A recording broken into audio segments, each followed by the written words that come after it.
Derivatives trading involves substantial risk of loss and is not suitable for all investors. Past performance is not necessarily indicative of future results. So stressful when the world's on fire. Good God. I can't look at this, guys. Like, my strategy is you buy it and you hope that you got a good spot. Yeah, but we all think you're crazy. You don't fight this. No way. The markets are freaking out and you don't think that anything is wrong? Come back tomorrow and I'll lose it all. Should be fun. Good morning, everybody. It is the 15th Friday. I'm ready for this week to be over. Are you? But hey, we got retail sales. So we got to be quick here. I'm late again. Coming over to the chart, you can see here, well, I'll start with the ES. ES, great day yesterday. I mean, that just looks really, really good. You come over here on the daily chart. I mean, that looks really positive, although maybe we run into resistance. Who knows? Here's the Treasury. Treasury's moved up yesterday as well with a little bit of flattening, but that's coming back, and now some steepening coming back in. Oil markets up. Gas not. Gold and silver did really good yesterday, but they're coming back this morning. That sucks. Kaba just goes, though. Look at Kaba. Probably the biggest mover, though. Well, I suspect should be the biggest mover. Maybe not the biggest, but Bitcoin ETF. People are anticipating that a ETF will be approved on the 18th. That is not the first time I have heard that, and they ended up being wrong. But hey, it's moving them for now. And the dollar index down a little bit. Okay, so we've got retail sales coming up here. Retail sales X autos. Oh, hold on a second.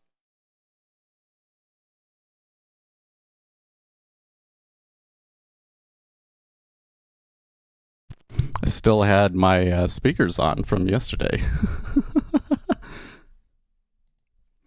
Okay. So anyways, this number is expected to disappoint.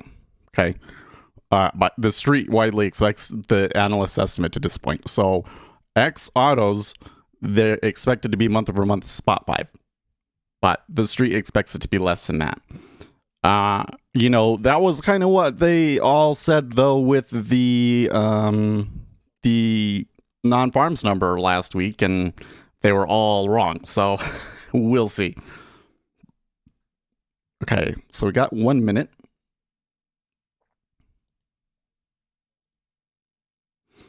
I'm just going to pull up here. There's a couple of numbers being released here, right? Core retail sales. Empire State Manufacturing Index. Okay, that's the other one. Empire State Manufacturing Index 24.9 is the expectation. So, I'm going to bring this down just a tad. How's that? Okay.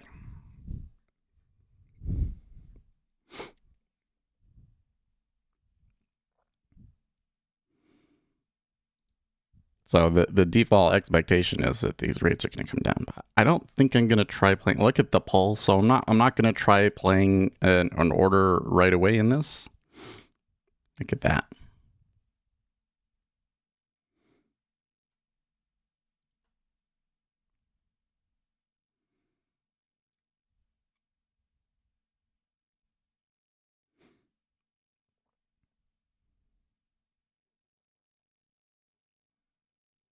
Oh, it beat. It is a beat. So nobody's taking orders in the 10-year. That sucks.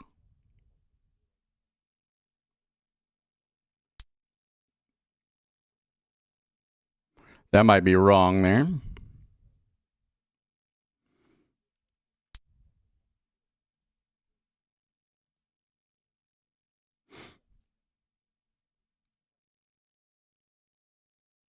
Late Umbrella, the new name thing. Welcome.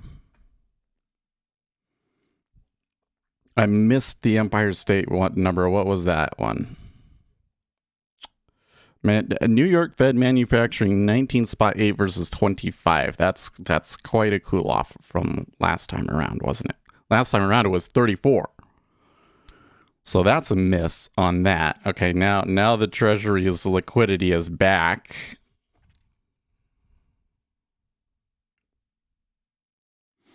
Well, given that they beat the retail sales, so core retail sales was spot 8 versus spot 5. So that's a great beat. It looks like Bank of America was dead wrong this time. But I'm not seeing the Treasury market. Let's change that up a little bit. I'm not seeing the Treasury market move very dramatically. Very curious. I mean, they moved down.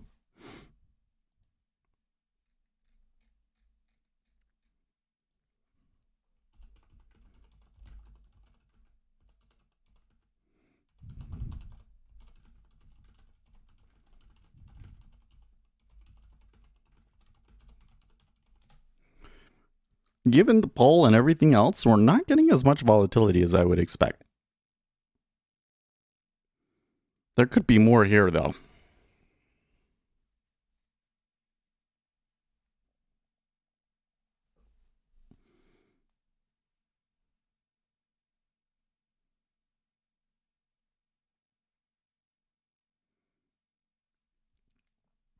So, I'm not quite sure what to do. I mean, the default thing here would be to buy, right? Should I buy long or short? Well, based on the news, we should expect the 10-year to move down, right? But the question is how much? They already moved down quite a bit, and there's not that much volatility. And we should also note that the New York Empire State Manufacturing Index was a pretty big miss. Last month, remember, that was the number where everybody was like, oh, wait, hold on. Maybe things aren't so bad. Their manufacturing is actually doing quite well. And that affected the markets a lot. And that was when we got a reading of 34.3. I forget what the expectation was, but this time we were expecting 27 and we got 19.8. So that one missed pretty bad, right? Also, retail sales month over month, when you included the autos, it was expected to be negative spot 2 and it was spot 7. So car sales actually did really, really well. So there was a positive number. I would say it's positive for equities too. Yeah. I mean, the interest rates raising isn't good for equities, but the numbers are good for equities. Right. So the default trade here would be to sell the 10-year or buy the 10-year rates. But I'm just a little weary about trading it because one for me to take a trade in the 10-year rates, I'm not getting a very good price right now. Right? They did not put any liquidity out during the news when we could have done something. But also, it's pretty quiet. I mean, look, there was 10,000 contracts traded at 08, so there's that. But the volume and everything is pretty tame. Well, let's see here. It was a large amount of volume. Like a good number of contracts that sold there in the Treasury there's just not a lot of volatility, and the E-mini like barely reacted.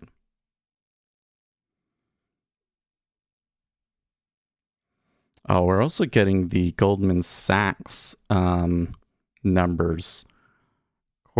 Third quarter earnings. Earnings per share 14.93 versus an estimate of 9.92. Wow, that's really good.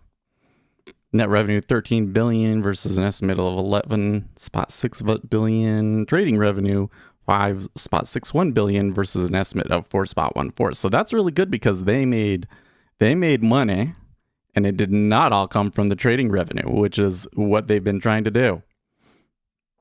Goldman Sachs CEO Solomon, the third quarter saw a quick increase in investment growth. This is so good.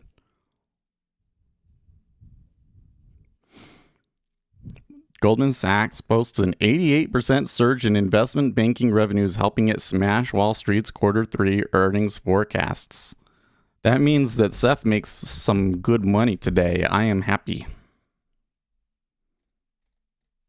Okay, so Treasuries had a big order at 08, pushed through it, pushed down a few 4 ticks, revisiting that place. So 08 is the hole. So if we were to expect the Treasuries to continue moving down, and they very well could, next major area I think we would be expecting to see is like the 05s. So 05, 01, and then 131 even. So I suppose if I was a really bearish Treasury, 01 would maybe, or 131 even would be my spot, right?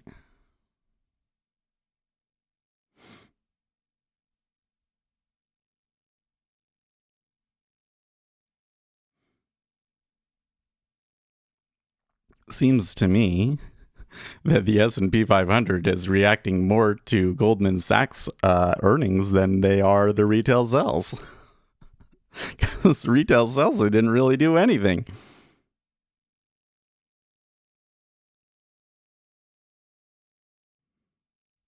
It's like kind of weird Goldman announcing on a Friday. Okay, so Treasury is coming back up above the 08 now. I'm seeing a move in the dollar. I'm seeing gold crater here. Oh, gold. Which software do you use for the trading? I am using the NinjaTrader charts right now. You use Jigsaw for execution and you use NinjaTrader for charts.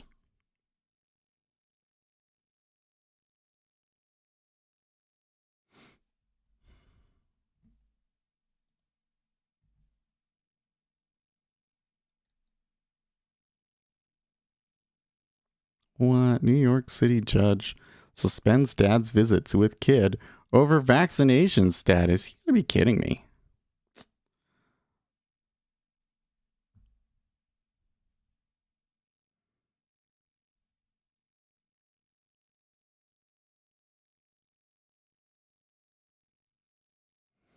Conservative MP Sir David Ames has been stabbed multiple times at a constituency's surgery at a church in Essex. Are the robots? You know what? I've been forgetting him a lot lately. We just turn him on, Jay. There's 09.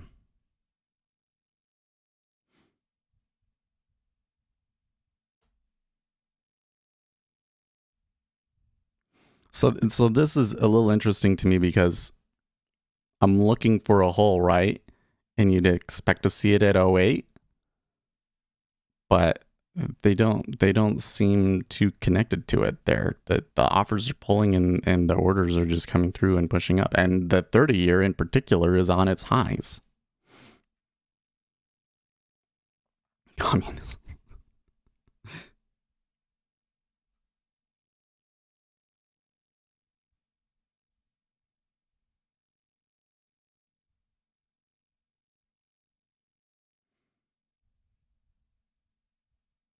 It just seems to me that very often I'm seeing judgments or things in politics happen based on people's emotions and what they want to have happen rather than what is the law.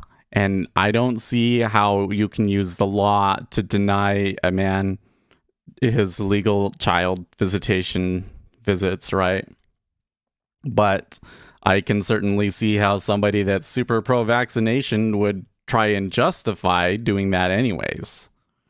So those sorts of things very much concern me because, you know, what happens when it's a real issue pertinent to, you know, like whether the nation stays one or not, that sort of a thing, you know?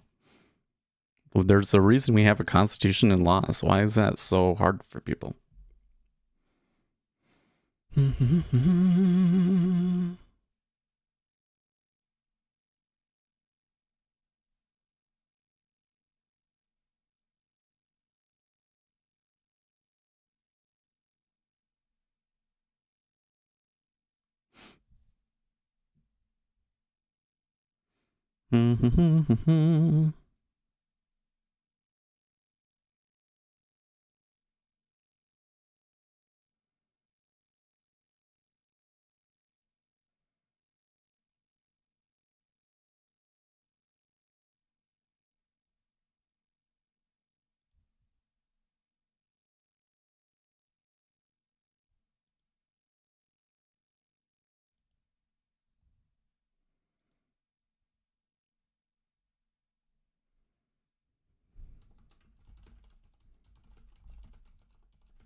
Okay, so they did come back to '08. Okay.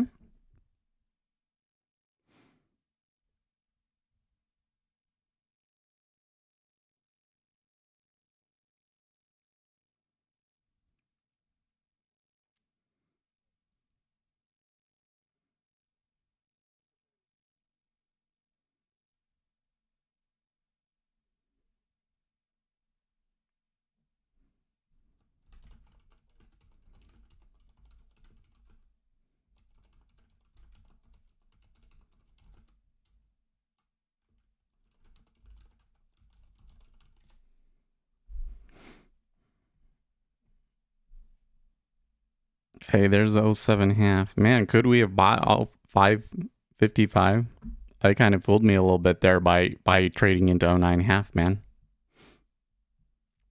I thought for sure, I was like, well, something else is going on here, because how can the Z be on its highs and all that? Now it's just looking like the run-of-the-mill pullback. Well,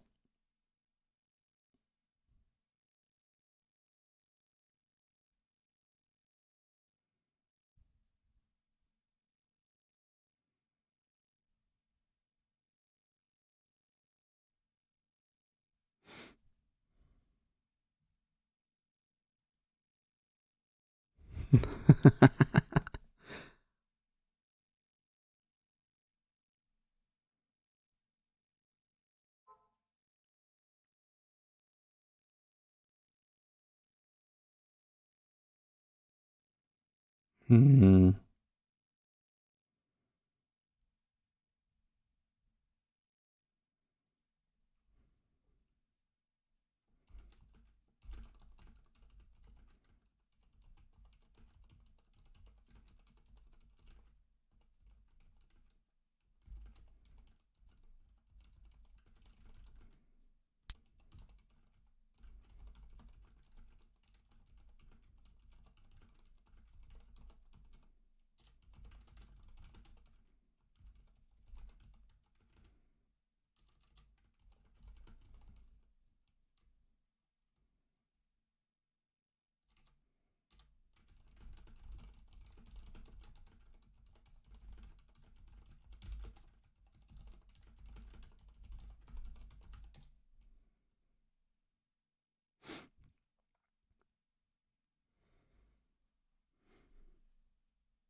Okay, '07. Hmm. You're short CL? Hmm. Why short CL? Okay. I mean, it's going down. Wouldn't have to go down very much to do some fun things either, would it?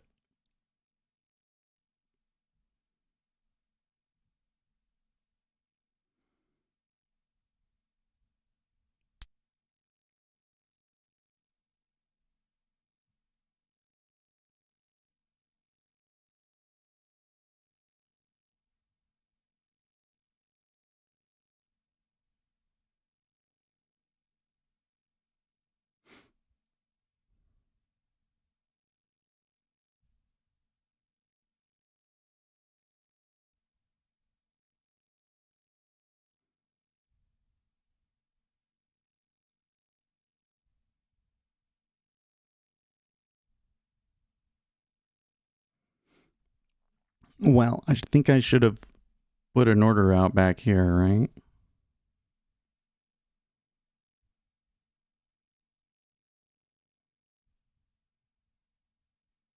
Might be too late. I mean, I could hit at 56, but I don't know. It's probably, I feel like it would be too early for that. But let's see what they do. Let's see what they do.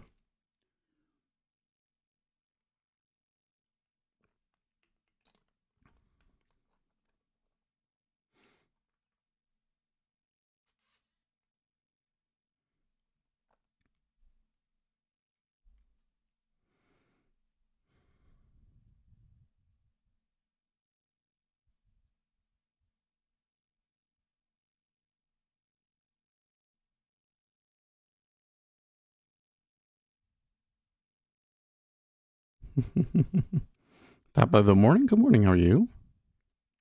Oh, there they go. They ticked it. 55 half.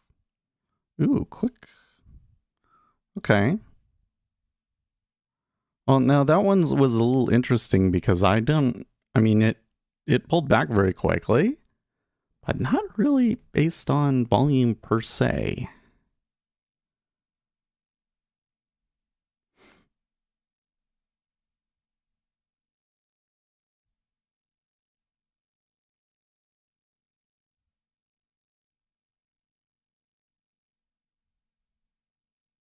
Yeah, interesting. And '07 kind of pulling there.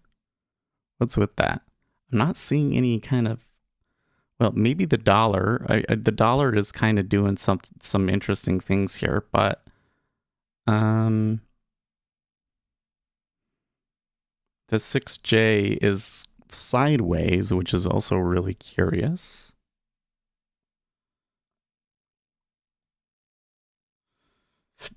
A 6J hasn't really been affected by this. That's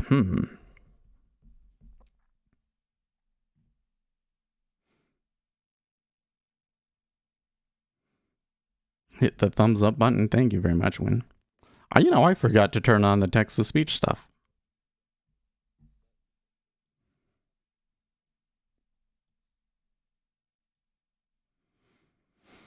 Although I'm starting to think maybe, I don't know, when I originally created the text-to-speech, one of the things was I wanted to be able to hear everything read out, even when I wasn't looking at it.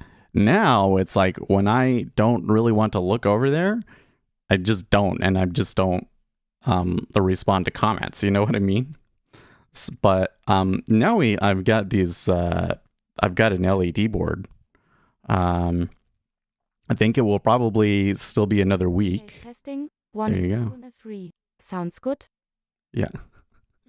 I think I'll keep this, but I think I'll keep it more for when you guys, the commands that the admins can use. But I got this light board, and I think that some of the, the ooh and ah is going to turn towards focus on that because it's really cool. I got it to work. It looks great.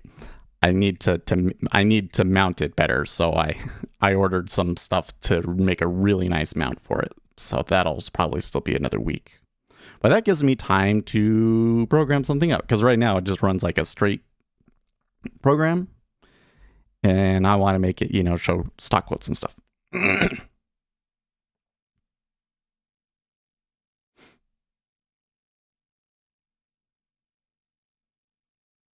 Okay, so by the way, '05 was another key area we were looking for, right?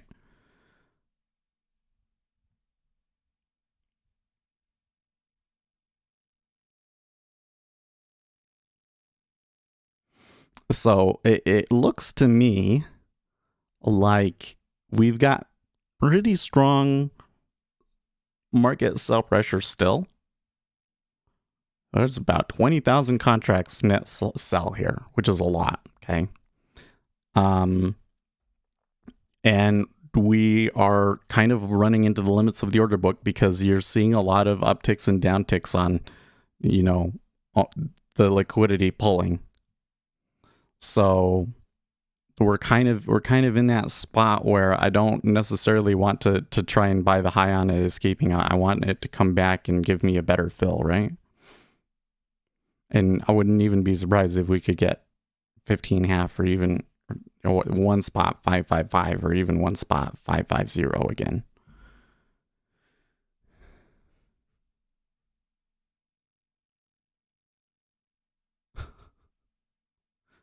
The Babylon Bee reports progressive 5-year-old claims cookie crumbs all over his face are part of a Russian disinformation campaign.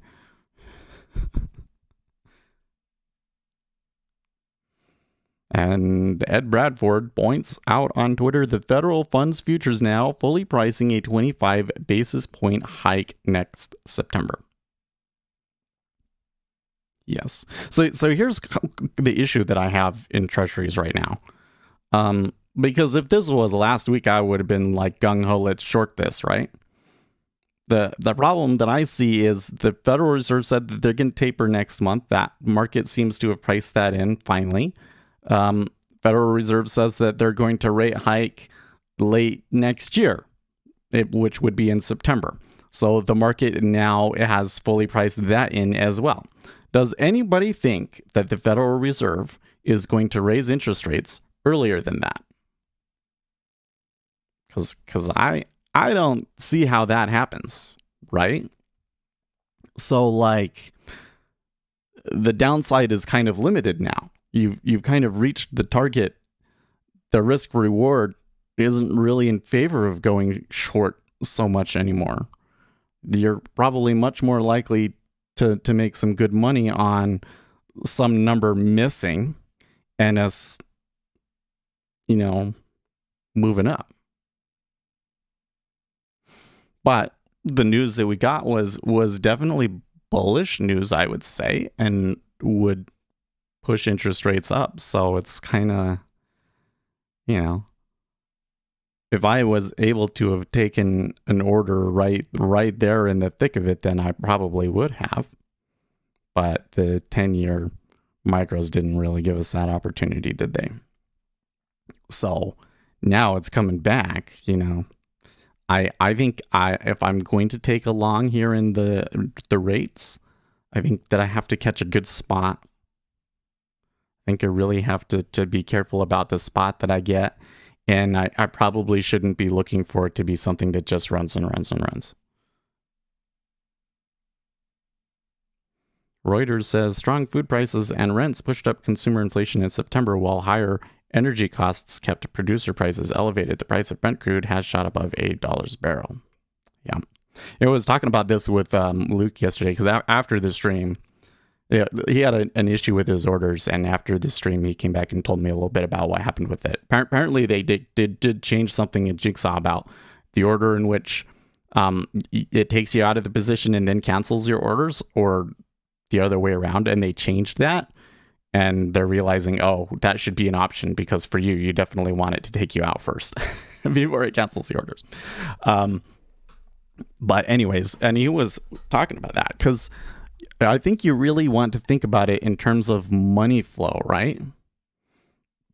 So like there's one thing where when the Federal Reserve puts money into the system and the system is doing well, everybody's making money, the economy is ramping up, where prices start to rise and really get out of control, inflation, right? And that's where we have monetary policy to try and manage it. So when people hear inflation and the Federal Reserve printing a lot of money and all of these sorts of things, they think, oh, that's what's happening. But I really think you got to think of it in terms of money flows, right? So when the Federal Reserve prints money, where does that money go? It goes to banks, right? They don't really print it. What they do is they say, okay, all of you banks, you have more reserves now. That allows them to do more business. So then they turn around to the hedge funds and they say, hey, there was that trade that you were talking about last week, but we said we couldn't really do it because we couldn't really give you a good rate on it and everything. But now things have eased up for us, and now we can do that trade. And so then they end up doing more business, and then that kind of percolates through the rest of the economy. Okay, is that what's happening right now? Well, maybe to some extent. I mean, markets have definitely been doing well, and commodities have definitely been doing well. But I don't think that's where the money's been coming from. I think that what happened was Congress did everything to make sure that consumers were not impacted by the virus. And when people weren't going out, they decided to buy more things. And so like the amount of stuff that people were able to buy, my understanding is it increased 20%. We're importing 20% more stuff. And that's causing all of these supply issues and inflation.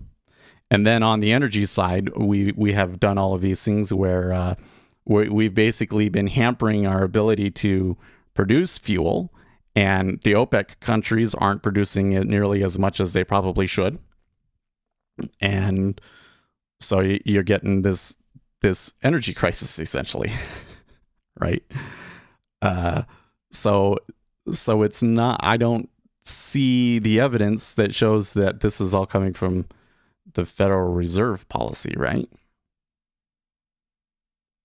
So I don't think that any of this would change the trajectory. Or rather, I don't see how this would be like the Fed would taper faster and maybe they would hike next summer, right? I mean, it's a possibility. But the inflation would really have to beat everybody's expectations for that to happen, right? So again, it makes the Treasury a tough trade because everybody's short and we're kind of like at fair levels. 131 would be okay today. But we'll see. It looks like, 06 half 08 is kind of like the magnet at the moment. It's been about 30 minutes, so we could maybe see liquidity recovery. Maybe they try an opposite move. I don't know. Or buying more stuff and not producing as much. Yeah. Well, I think that the production has roughly recovered. But it definitely seems to me that if Congress had decided to include supply side stimulus as well, that a lot of these supply side companies would have been producing more stuff and would be able to handle the demand and stuff, It seems to me like there are benefits to stimulating the supply side in addition to the demand side. I think we could probably formulate an entire area of economics based on this idea. We could call it supply side economics. What do you think? I don't know. Yeah, it's probably a crazy idea, right? Maybe not such a great idea. Okay, let's see here. Breaking market news. Bloomberg's Balchunas Bitcoin ETFs are pretty much a done deal and launches are expected as early as next week, they say. I am so incredibly skeptical about that. Because last time around they didn't say that it was a done deal, but last time around they all thought that the Bitcoin ETF was really, really likely, and I've seen people lie about this. Hey, thank you, Dave. Did you make money on that oil trade? Still kind of in your area. Well, now, maybe oil is driving us here. That could be one thing going on. But oil is moving down, so that doesn't really make sense. There's 05. Okay.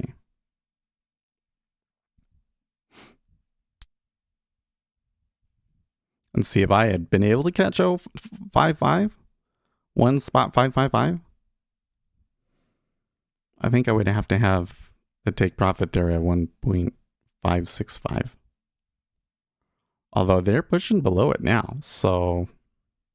Winston's Mom says, clip timestamp 0800 CST Hutza. Dave Welke and thank you.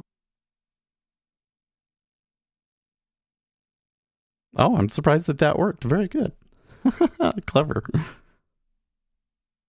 I made $29 shorting ZN. Real good job. Oh, you only took 2 ticks on that? Okay, so look at that. Some big orders coming through here now.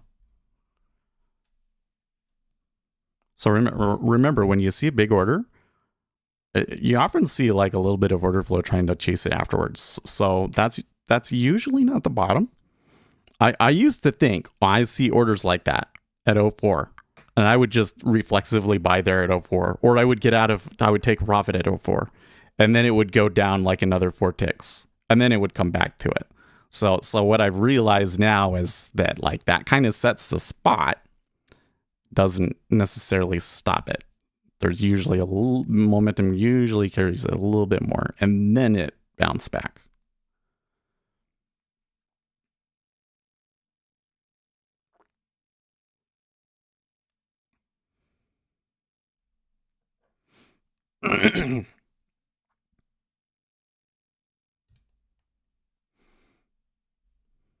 Just 2 ticks? Okay.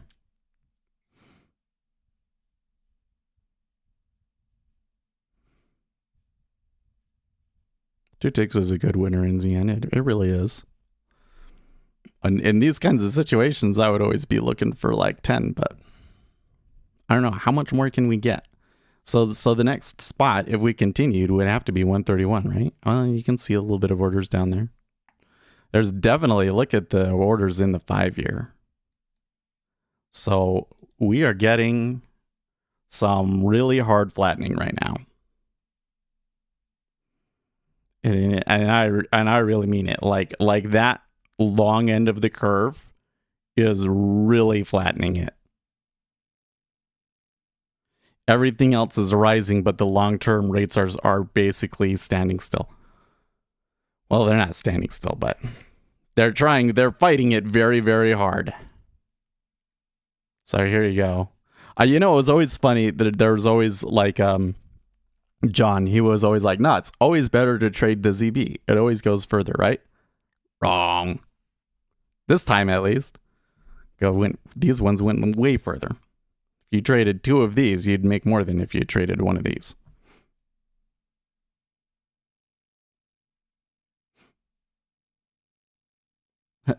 I promise not to tell Mrs. Dave that you are giving away her RV money. Oh, man. Yeah, you gave Seth $1. I'm telling. You know what, though, on that sort of a thing? Because, well, first of all, I appreciate it. But second of all, don't anybody ever feel like you're obligated to, like, donate money on the stream to support the stream. Just you watching, and the advertisement makes, at the current time, is making enough for the stream to continue, for us to continue to grow the stream. I would really like, at some point, I need to start looking into, like, hiring somebody for like marketing and affiliates kind of stuff, because I do get messages from people from time to time, but well, not from time to time, like every week, but most of them I just ignore. I'm not interested in promoting that. But maybe I should look into them more. Graham Stephan hired people. Oh, for sure. I mean, he has a video editor that basically works at his house, right? I could probably do more. Right now, I'm trying to get myself back on the 2-week cycle. So last week I recorded. This week I need to edit it. Probably could have gotten it out last week, but it just didn't happen.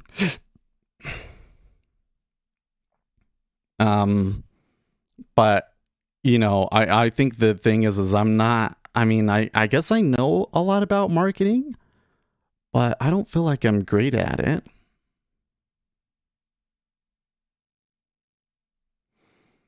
Like, I think the reality is that I'm probably not the best front man, am I?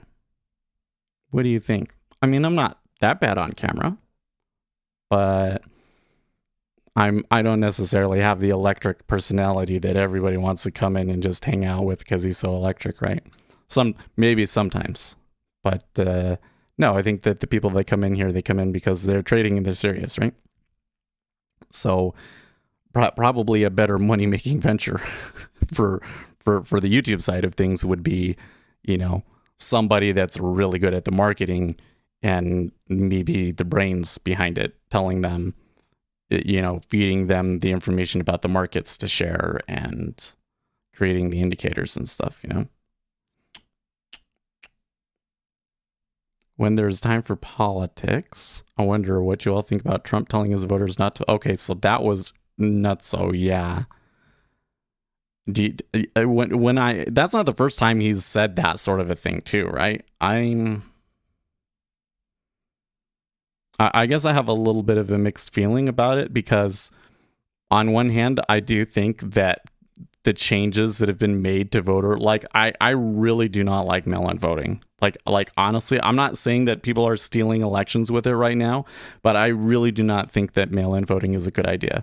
We've had the ability to do mail-in voting for like well over 100 years. There's a reason why it hasn't been done. Okay, there's like serious security problems with it, and they might not be stealing elections now, but when you put the mail-in voting in, you're basically opening the door for them to do it in the future, and it's inevitable that will happen. Okay, so I really don't like mail-in voting, but I don't see the evidence that that is such a significant issue at the moment that it is worth boycotting the vote. Boycotting elections. No way. What Trump is saying is absolutely crazy, but you have to realize that from his perspective, the mail-in voting and all of these other things did change the result of the election, that he should be president if not for these illegal changes. And ergo, there is no way that any Republican will ever win again. Right? That's what he thinks. So he says the only way that you're going to get them to change it is by just declining to vote. Well, no, because number one, if you do that, then what will happen is the Democrats will just go, ha ha ha, Republicans are so stupid, they let us control everything, and then they'll look at what they've been doing. They will just take it.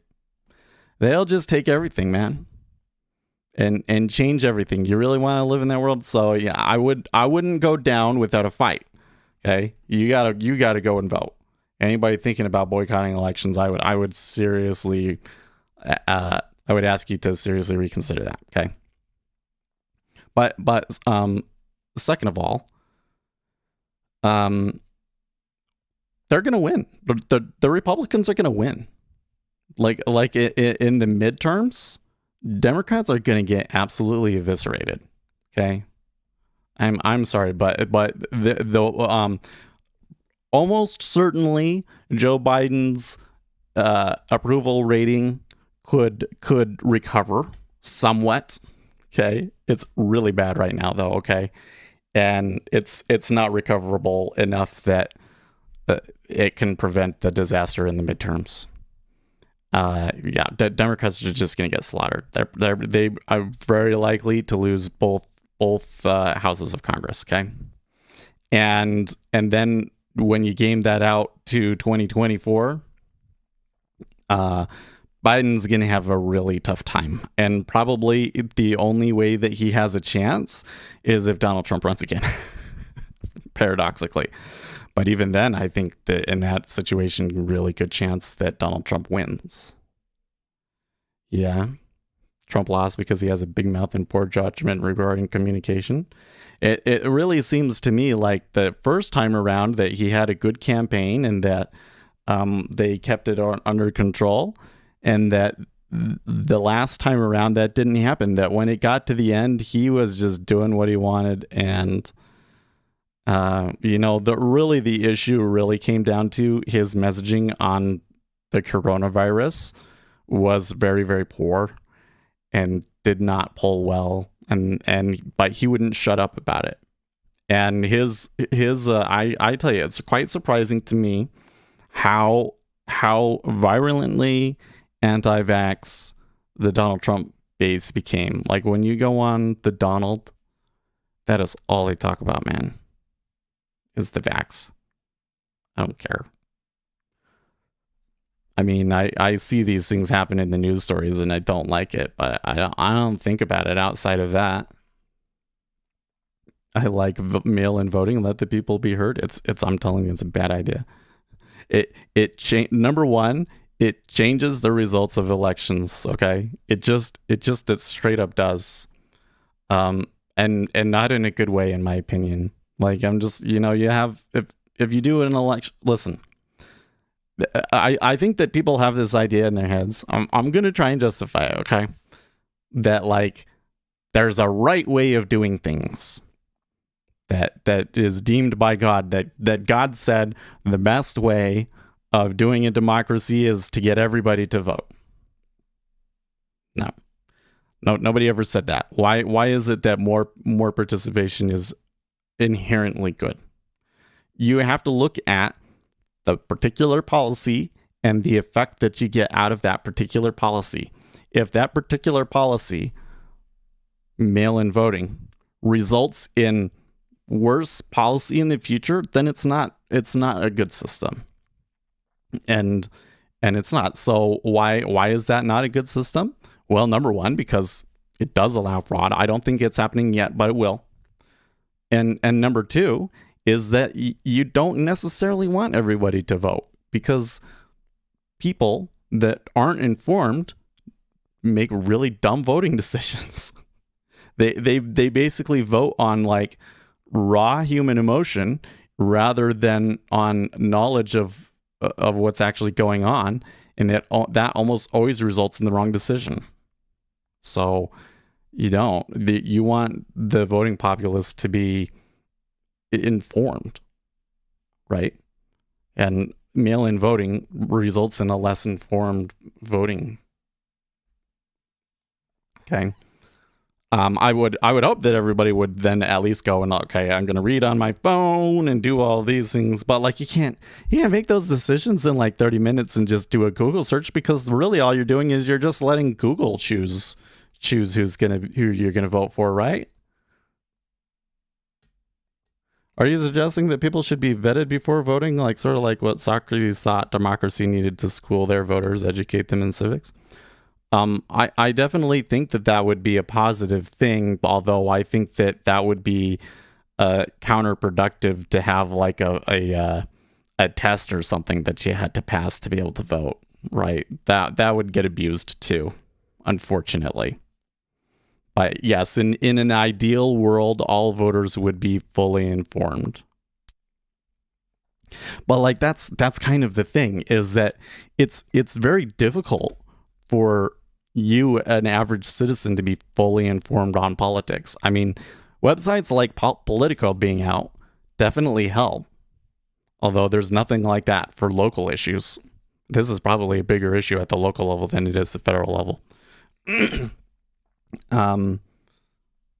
But you get what I mean?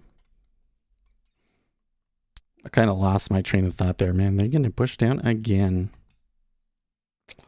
I missed out. I should have just taken it.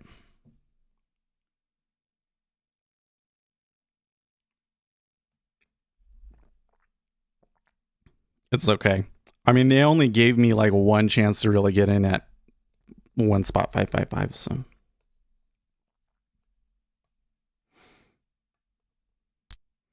For the president, the most important thing is to have someone whom people generally like and respect. Special interest groups choosing the president results in deep divisions. Well, I think this whole idea that Congress and the president is chosen by special interest groups is a little bit of an exaggeration, right? The politicians have to spend way more of their time than they should fundraising, but the reality is that there is enough money out there that just about anybody that has the skill can run and get some attention. And so the politicians that rise to the top are really the ones that are the skilled politicians, at least at a national level. On a local level, it's awful. At the local level, that's where that sort of thing comes into play, man. Like here in Utah, it used to be there was caucuses, okay? And a caucus is a great system because the neighborhood determines people that are going to go to the caucus, and then that person basically meets all of the candidates. Okay, those people that are running in the caucuses, that's all they do is talk to delegates for like 2 months.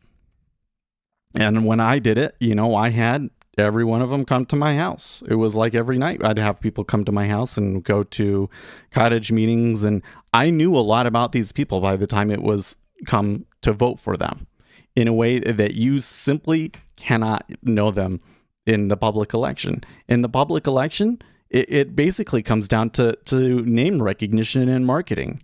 And it has almost nothing to do with the person's policy. You can see that very, very strongly here in Utah, where we've had a number of people win offices based off of name recognition against people that much more closely matched Utah's ideological bent. But they voted for a very progressive candidate anyways, because the progressive candidate had the name recognition. This is a problem. In Utah, basically, they got rid of the caucus system, and now we're, as soon as the caucus system went away, I can see it's like the people winning, not the people that should be winning.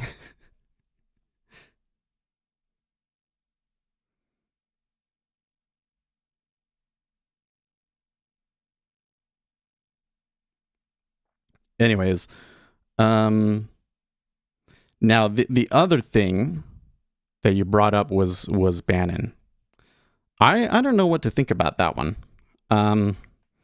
I do think that the January 6th commission is basically another Democrat fishing expedition. I'm really frustrated that Democrats are allowed to go on fishing expeditions, but Republicans aren't. Can you imagine if in 2024, Donald Trump or some Republican got elected, and the first thing that they did was release documents relating to Joe Biden's actions during the withdrawal from Afghanistan, and released damaging information about Joe Biden's actions in Afghanistan?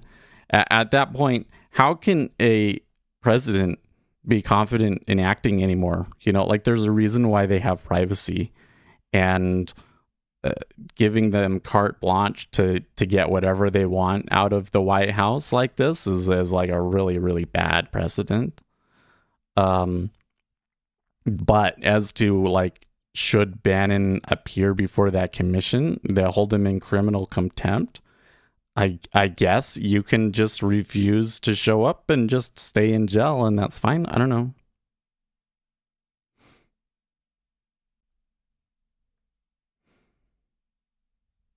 The fare is great here. Oh man. 7.5, okay.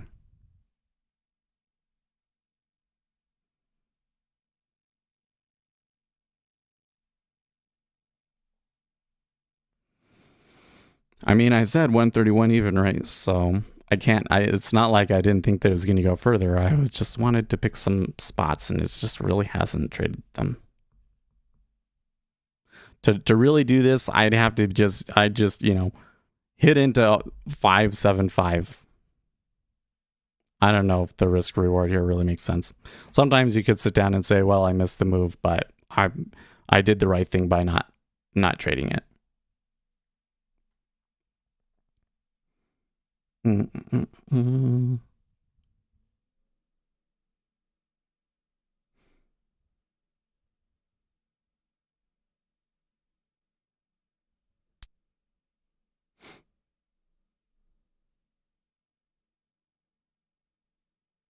have to have a president that people have a personal connection with, so important in a crisis? Well, that's kind of a question of what is the president really there for, right? So if the president is really there to be the CEO of the United States and to run the United States government effectively, which is what I always thought should be the optimal thing, then that other stuff shouldn't matter, right? And it seemed that at least at periods that Donald Trump managed things very well, and that the government ran well, and that he made a lot of good decisions as president. But in the end, what really, really killed him and made Donald Trump ineffective, wherein Obama appeared very effective, is because he didn't know how to play the personal connection game, right? And I think it's the same problem that I have, right? You guys come in here and you ask me a question and you're wrong about something. I have no qualms with telling you that you're just dead wrong, right? And in fact, I very much like to focus on the things that I know the majority of traders believe, but that we know is not true based on empirical evidence, like everything that we know about technical analysis and market inefficiency, right? And that was kind of the same thing with Donald Trump, is he would get hyper focused on the things that he disagreed with the public on. And a lot of the time it worked out for him, didn't it? A lot of the time he went against the grain and ended up being right and ended up getting support because of it.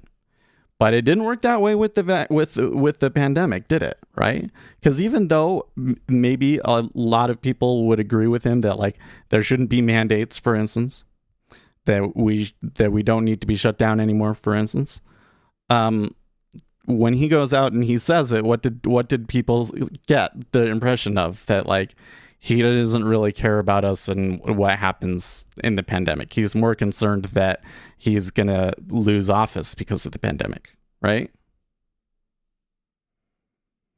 And it's funny because when you look at how Obama does this sort of thing, I kind of read those tweets that are so effective from Obama, and they make me sick. And Biden does it too. Question: Who here thinks or feels their mother would be a good president? Wait, what? No, would your mother make a good president? No. Oh, you want to do a poll? Okay, fine, we'll do a poll. My mom would actually make an okay president.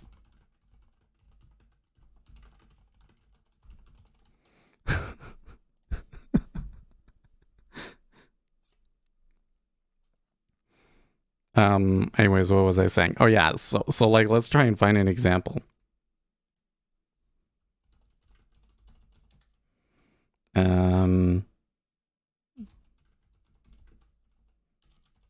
By the way, I don't think that Obama is secretly running the country through Joe Biden. That's silly. I don't think that Obama probably doesn't have very much influence or control over things at all, but it is kind of the same handlers, and so you're going to see a lot of similar things.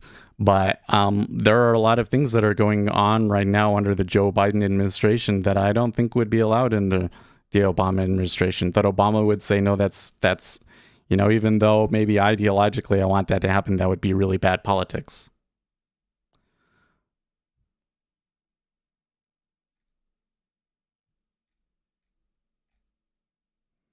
It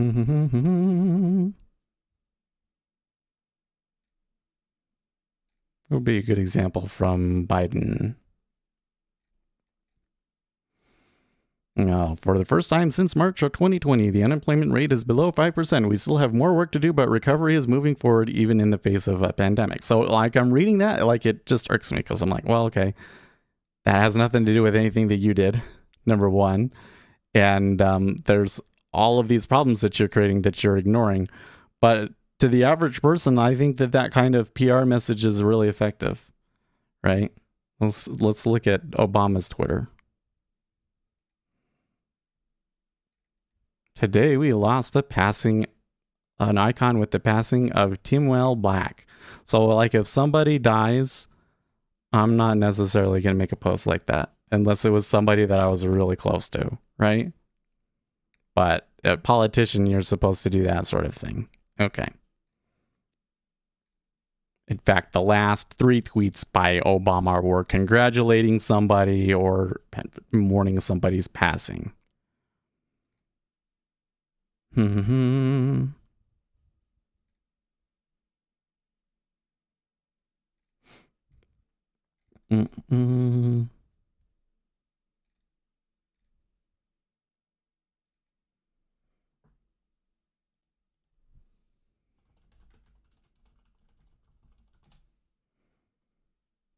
Need to get more into like the greatest tweets.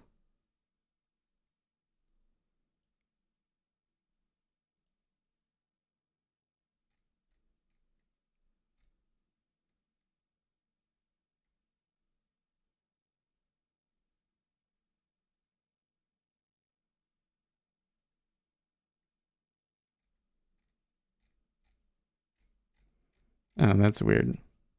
Oh, start slideshow. Okay.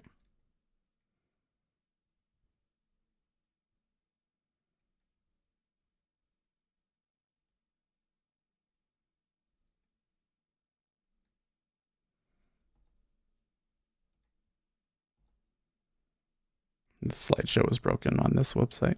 That's funny.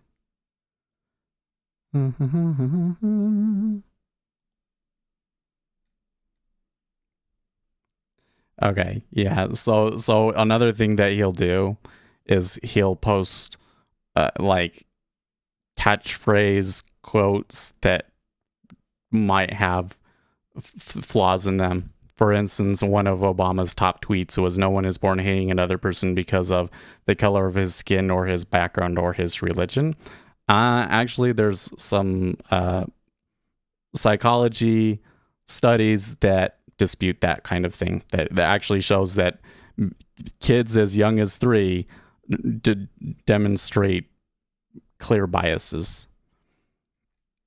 John McCain is an American hero, one of the bravest fighters I've ever known. Cancer doesn't know what it is up against. You give it hell, John. It's just, I don't like these kinds of tweets, but they works for him, doesn't it? It really works for him. How are we on the poll? Most of you say no. That's funny. You get what I mean? Now you compare that with Trump. I mean, Trump has some good tweets too, but his tweets are like funny. You know, they're not like they make people feel good most of the time, right? So it's kind of a weird thing. But like that's what it comes down. But to your point, right? It seems to me that in times of crisis, people look to the president. They look to the president for comfort. They want the leader to comfort them in the time of need. And it almost seems like that the president plays a more significant role in doing that than he does actually like running things. It's almost like they should be two separate jobs. You should have somebody that actually runs the country, and then you should have somebody that's the PR frontman. Maybe that's the way that it actually works for a lot of these people. That Obama wasn't really that involved in the work behind it, you know, that he was more the front face. But I guess that's always going to be the case, because you're going to have a lot of people helping you, right? So the reason why I find that interesting is because me being on this stream, I'm the only man, but if we expand the stream and we get to the point where we can start hiring people and stuff, then I'm the front man and there's people behind. And how do you do all of that? Because probably I'm not naturally the best person to have as the front man, right? So you either have to get better at that, which I think is really what it comes down to, is you got to get better at that, or you have to find a way to go into the background and let somebody else become the front man, which I don't know how we would do that. Probably would have to be on a new channel, wouldn't it?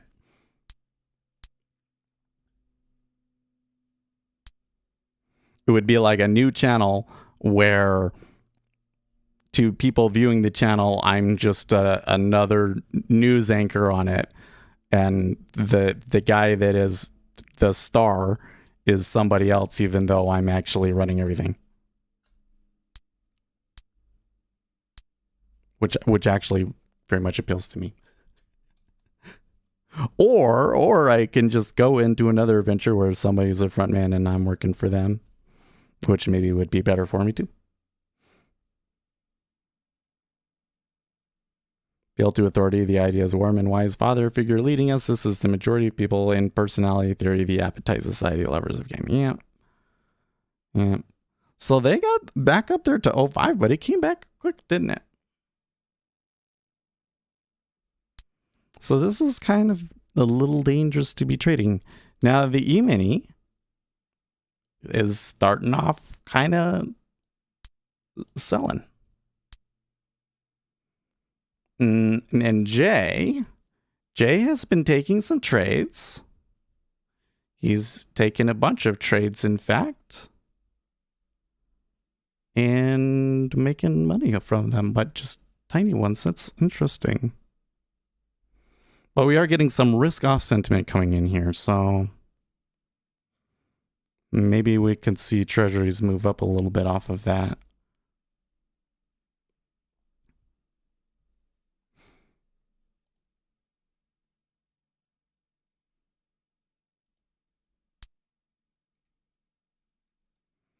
What were people saying here in Discord?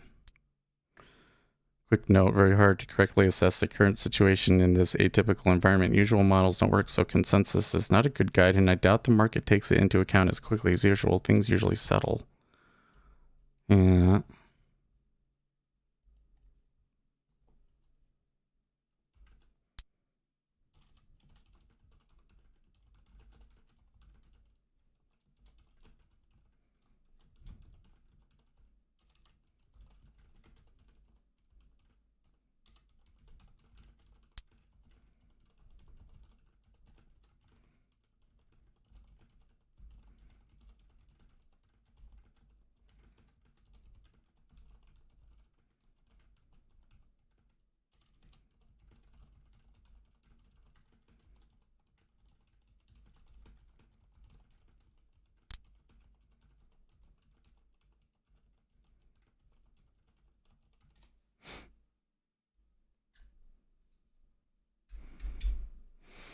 By the way, with the treasuries at 44.50, there might be a chance that we give up some of yesterday's gains and the options plummet back down.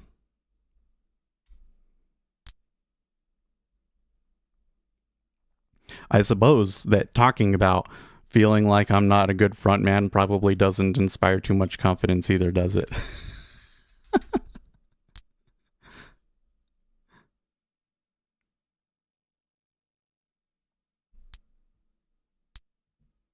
But you can see here, Wynn does a better job promoting the channel than I do. What did she say earlier?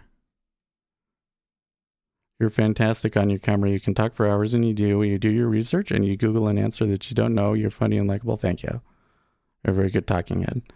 Well, I do think all of those things are true. But the thing that I feel like I'm not doing a good job at is that it doesn't bring in more people. It doesn't cause people to go out and say, go and watch Speculators as channel and grow the channel. And it doesn't cause people to go, oh, I really want to subscribe to his Patreon or his indicator package, right?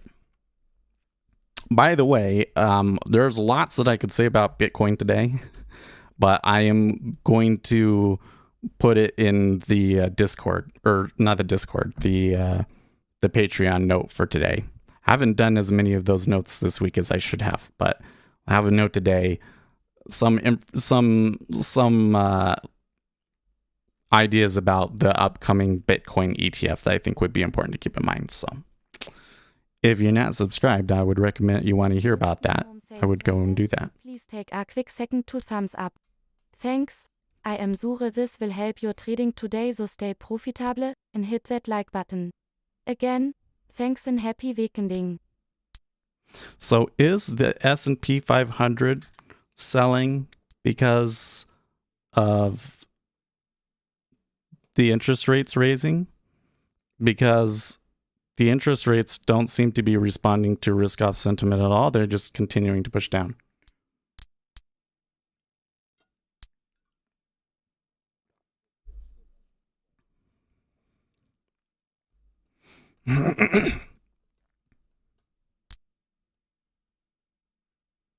Man, so I could have even done the 5.7, huh?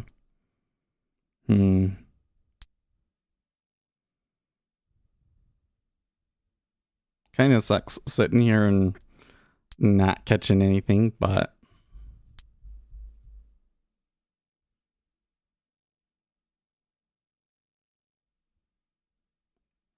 well, E-mini recovered there a little bit. Suppose that could have been part of that. What's going on there? Also, I did see a little bit of a recovery in the spreads there, right? The 5-year steepened a little bit off of that move. You see the 10 years at its lows, but the 5 years not. Hey, good morning, Coolidge. Did you make any money? Did you trade that 10-year move down?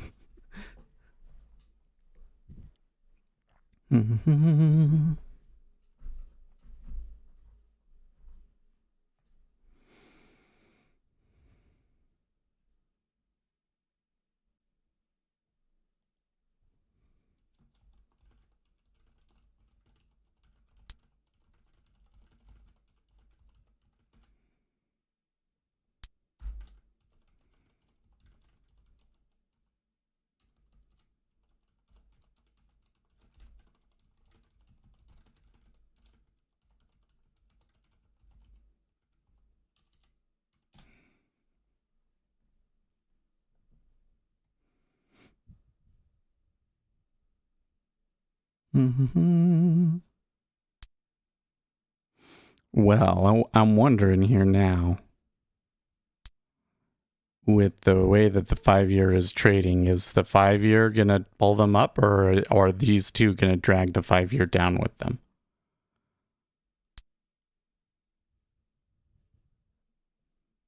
Well, okay, you only trade ZB. Did you take it? Well, in ZB, it wasn't as good of a move, was it?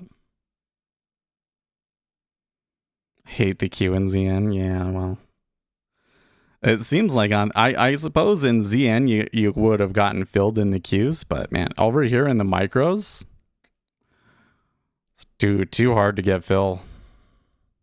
You basically would have had to come in with market orders. And you get these sorts of things. This is kind of what worries me. I don't know if that degree of a move was really all that big of a deal. You know, it was only 3 ticks in there, but you are seeing those kinds of gasps where the treasury moves up 2 ticks all of a sudden and they react very strongly. So I've been too wary about doing it, and I could have made money, but I would have had to hit in with the market order, and it would have been really nerve-wracking for me.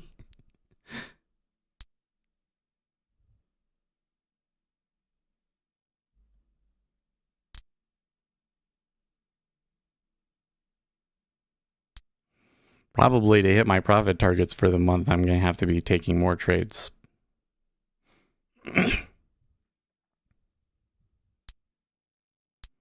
Suppose if I really think it's going to reverse, well, I don't know if it's going to reverse. I thought that there was going to be a little pullback. I could maybe try and take 5 out of here.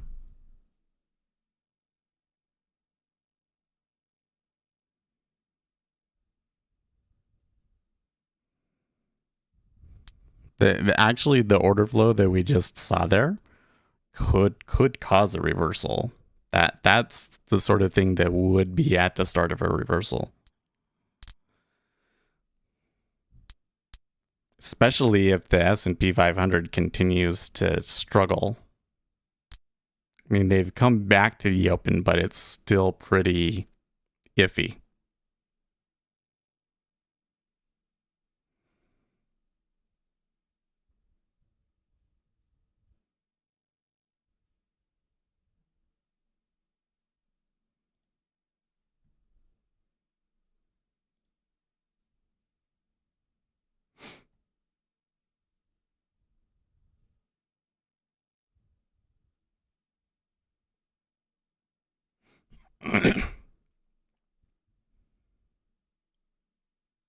Okay.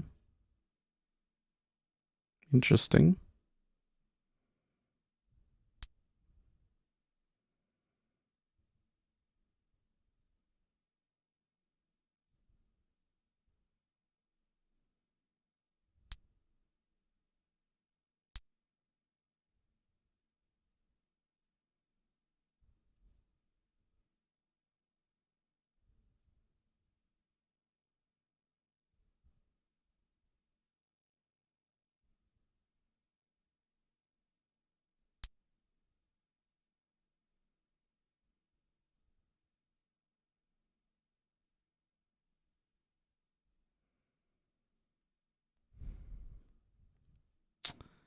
Keeping an eye on it. The way that the 10-year is reacting to the liquidity, the way that the 10-year rate is reacting to the liquidity in the 10-year is a little off, I think.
We shall see. Seems like the 5-year is not backing off here.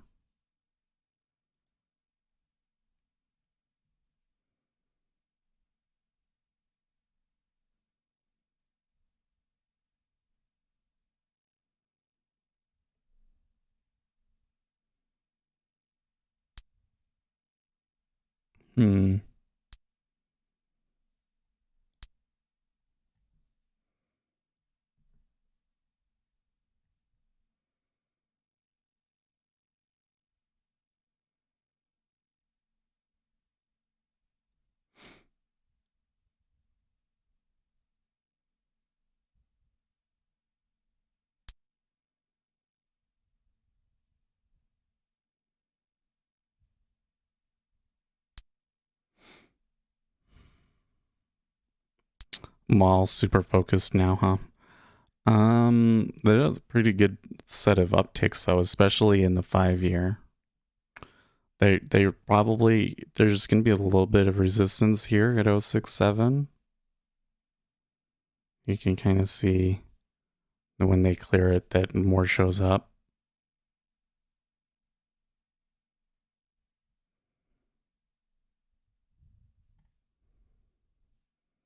So actually here on this move, it looks like that maybe,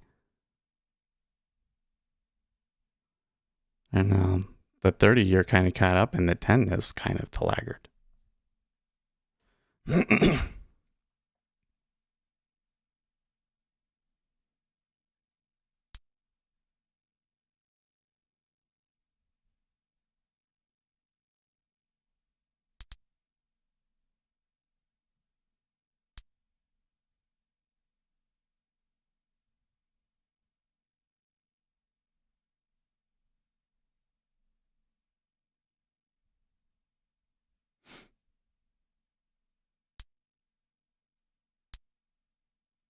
I'm still hearing pretty regular clicks over in the E-mini. I'm going to minimize the dollar here for a bit because it's not really doing anything, so we can keep track of what the orders are doing in the DES.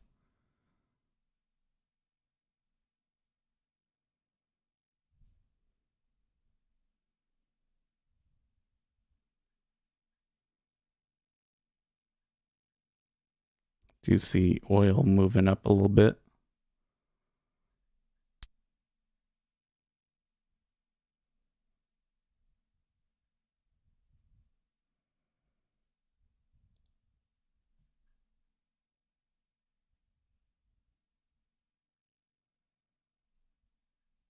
Okay. Then I'd have to get them to trade 07 in the 5-year? No. Not yet. There we go. Oh, they ate through that quick.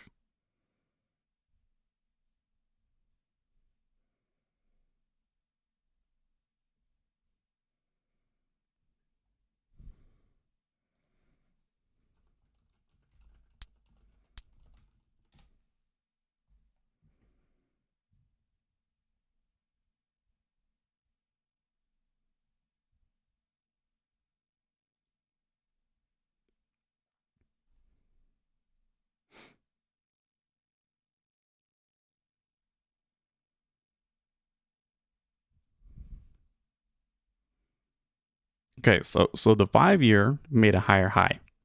The 10-year has not. The 10-year would have to make it over 5.5. Would have to trade into '06 for that to be a higher high.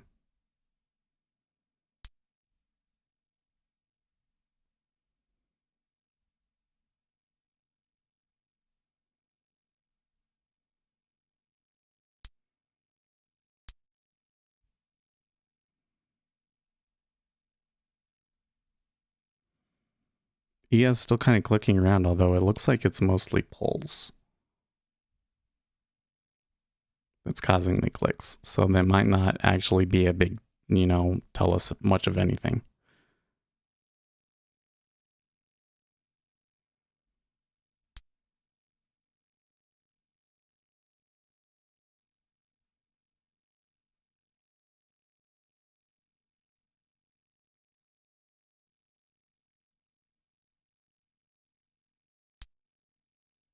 Can definitely see their resistance.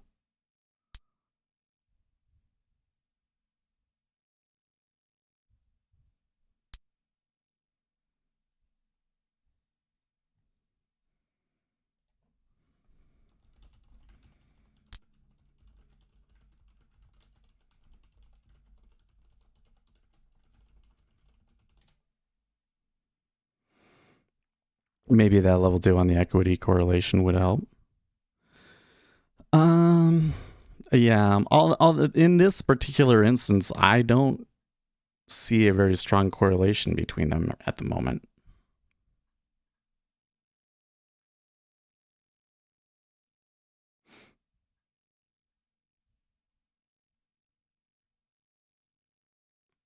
Really, I think the one that would help would be the 6J.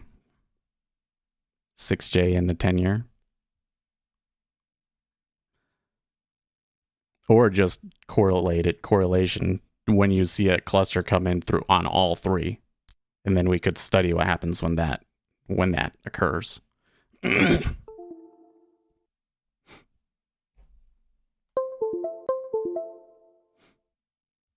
Sorry about that.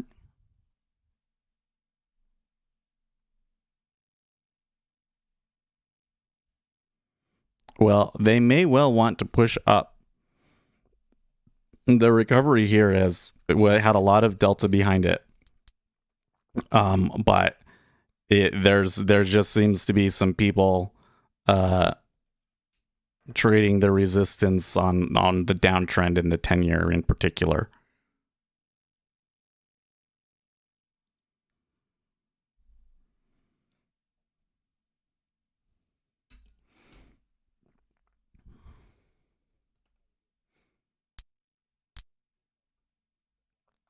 Oh, I forgot that we have consumer sentiment in 10 minutes.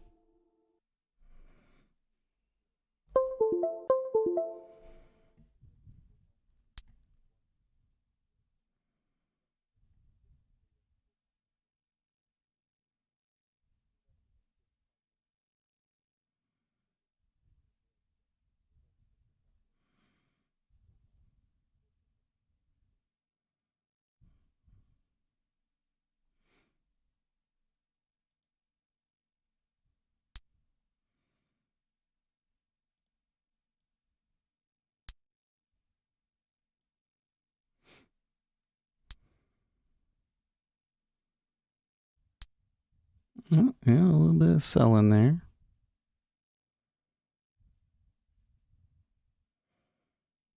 Probably because the E-mini recovered the open, right?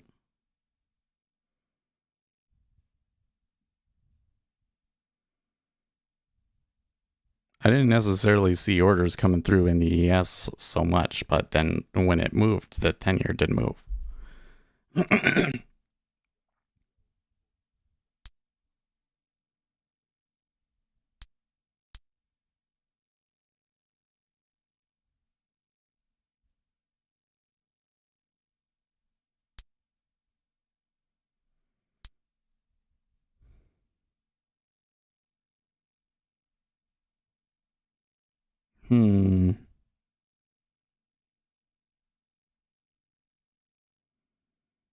Now just note that the 5-year didn't come down all that much.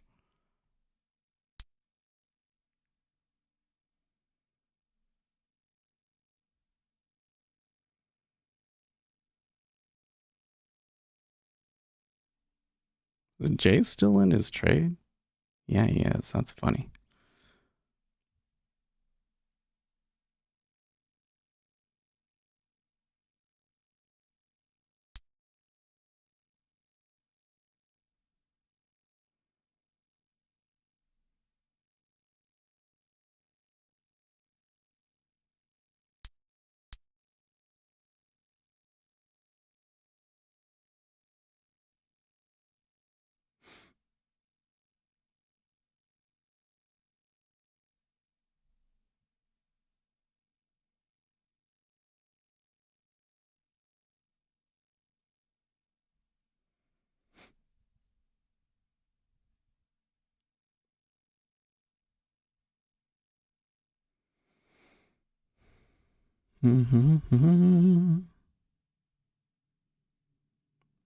Got about 8 minutes. Well, what are we looking for on the consumer sentiment numbers? Previous reading 72.8, forecast 73.5.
Okay.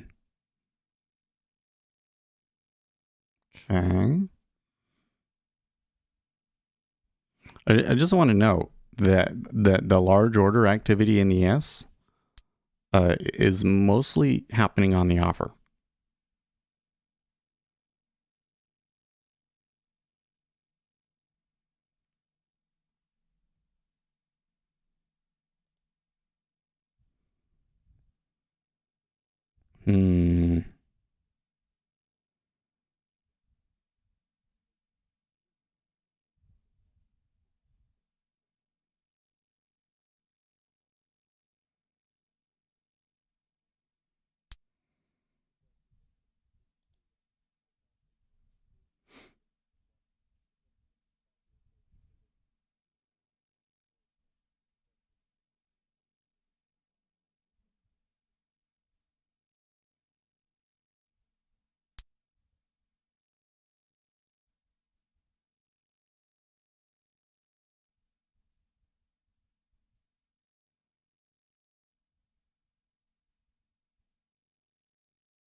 Kind of thinking about how much can the consumer sentiment go. I mean, there's been a couple of them where they've underperformed consumer sentiment by like big time lately.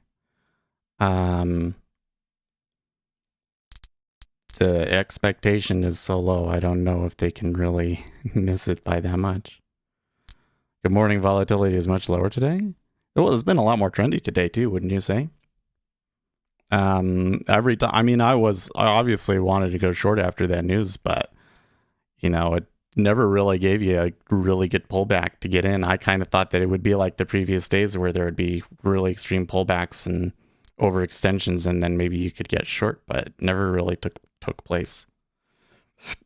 Although the spread definitely moved. That ZBZF spread in particular really, really flattened, and now more recently has really, really steepened back.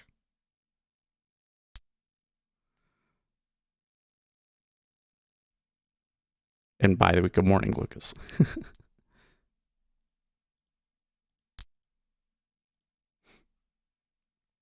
Is Bitcoin moving now? Bitcoin 60K. Yep, over 60K.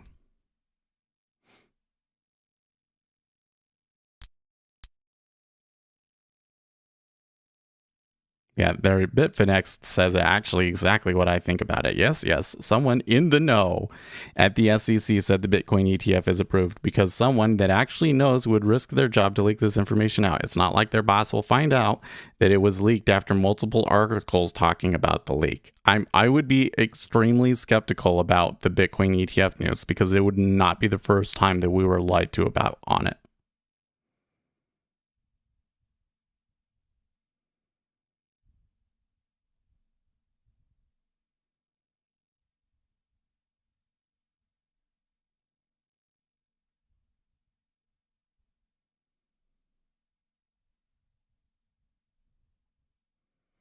Well, I'm going to take the one tick loss on this because I'm a little wary about what's going to happen with this consumer sentiment news. I'm not so sure that I really see the case where consumer sentiment could really drastically underperform the expectations.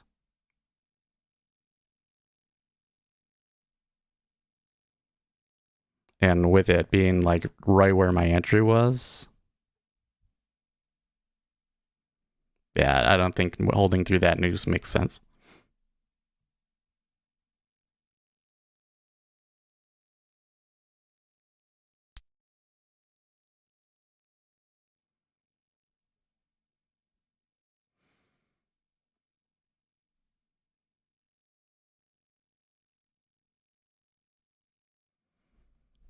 Okay, so a little bit of pulling in the 10-year on the insides, but nothing too drastic.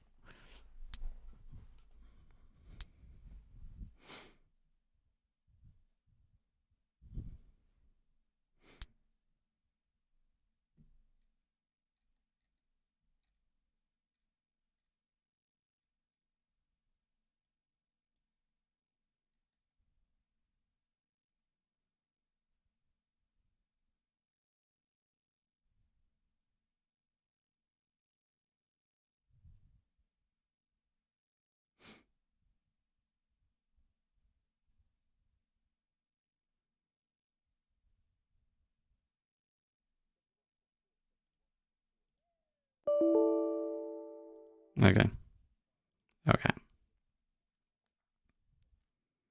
Okay, maybe I was wrong. Maybe there is a situation where it could be pretty bad. This is all lower than forecast.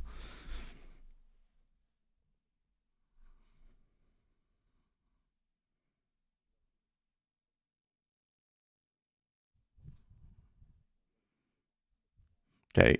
ES still hasn't gotten over 05 though.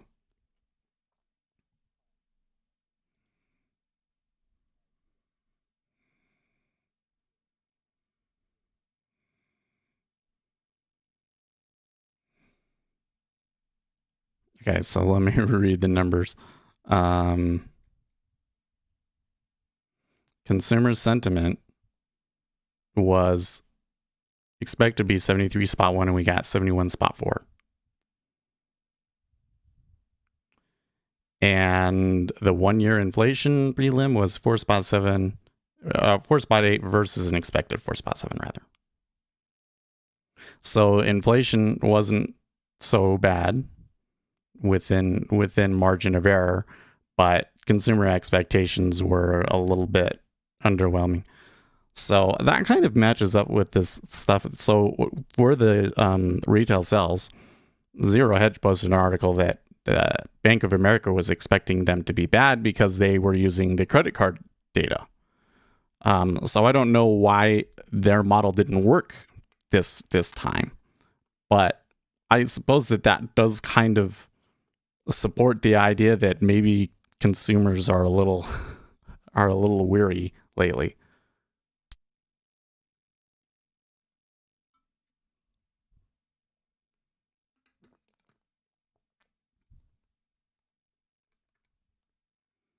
Okay, so there was something going on there in the 5-year. A lot of volume at 07.5.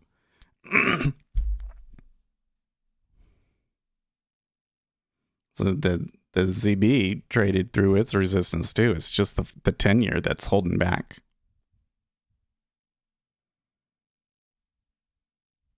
Was the S&P 500 like that? Well, they didn't really react to the news, but at the moment they're a little bit higher.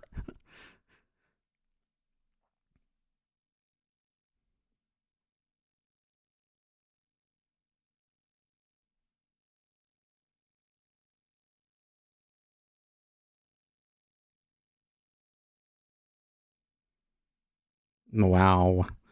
Okay, so the conservative NP that was stabbed has died. That's crazy stuff, man. He was just doing an event, and one of his constituents attacked him with a knife and killed him.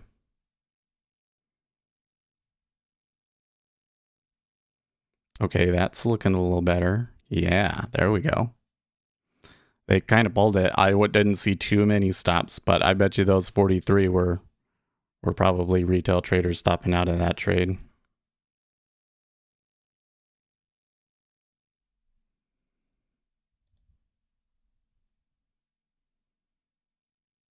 Yeah, right? Imagine if a congressman in the United States was stabbed and died. I mean, we had situations where people were shot at, but nobody had died. Imagine if the one of them had died in that situation. And of course, I don't want to be controversial here, but just know none of those tweets said anything about the supposed assailant. So you're already have to be wondering about the ideology of the assailant and the political ramifications it could have in the UK.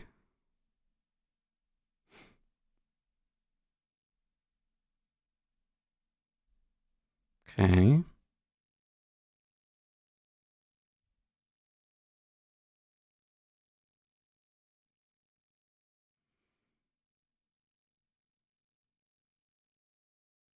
So in the 10-year, if this is just a pullback, 131.08 half is kind of what I'm eyeing right now. We got a pretty good move in the 10-year. The rates aren't moving as much as I think they should, but that's okay.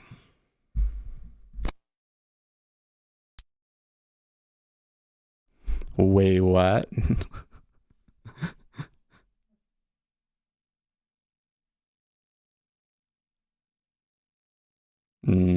Sounds like I'm not going to read it. It seems like false news. I'm not going to read it.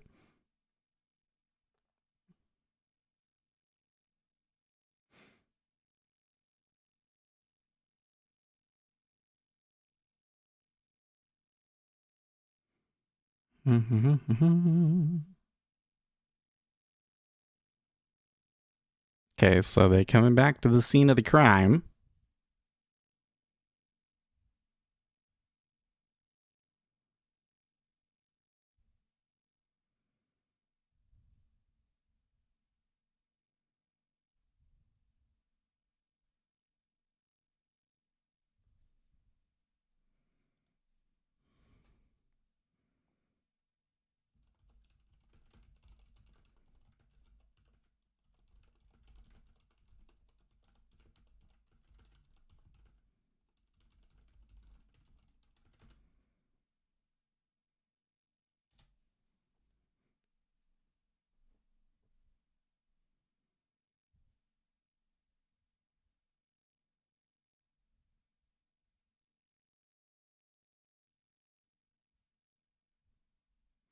See, we went from 03 to 06. That's 1, 2, 3, 4, 5, 6. 6 ticks. We should be getting more in the rates.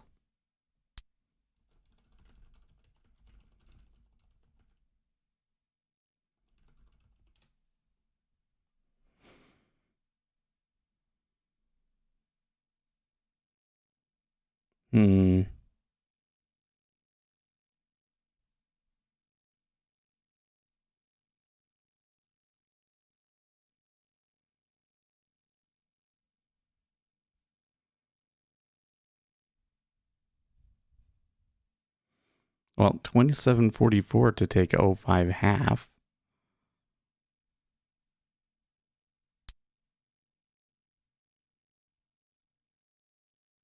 Then a click down tick.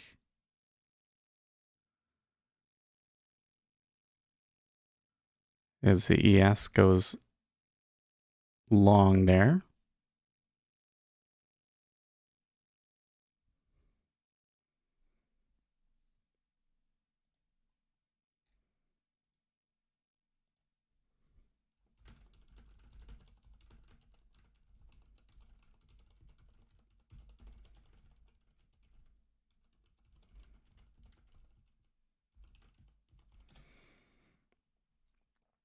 Man, that is a little funny that it was like it took a bad consumer sentiment number for the S&P 500 to finally turn a little bit bullish.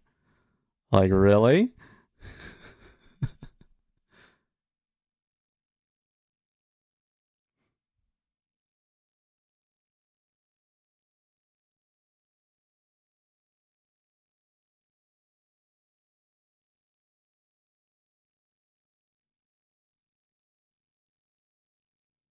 We seem to be back into any news is good news for stocks. It really is like that, huh?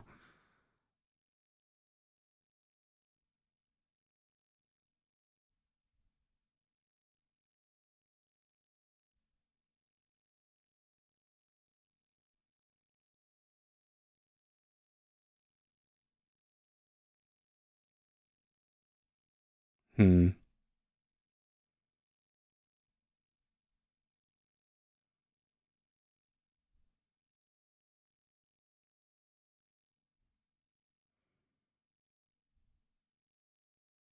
It's a little bit of a flip there. Don't really see any impetus for it, but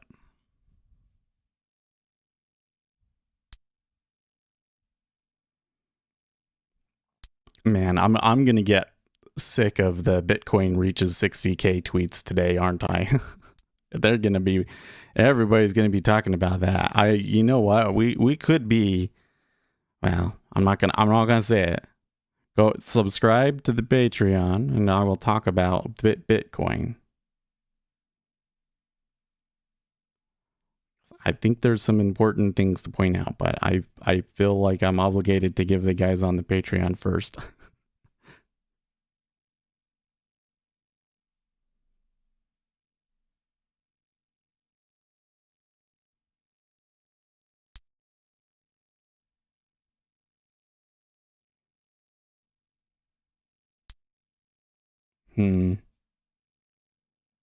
Lots of shuffling around in the level 2 here.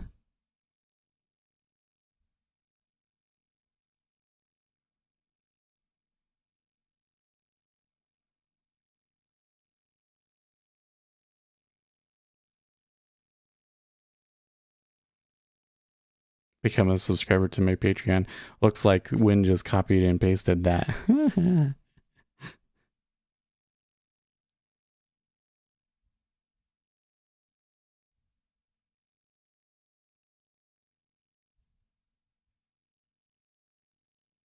Yeah.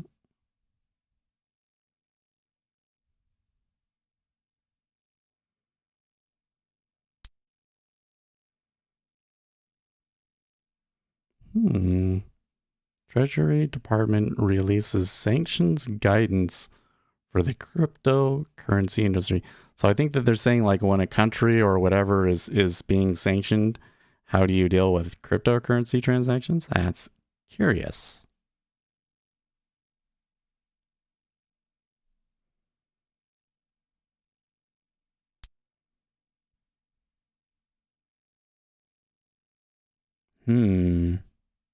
Iceberg at 05 half, huh?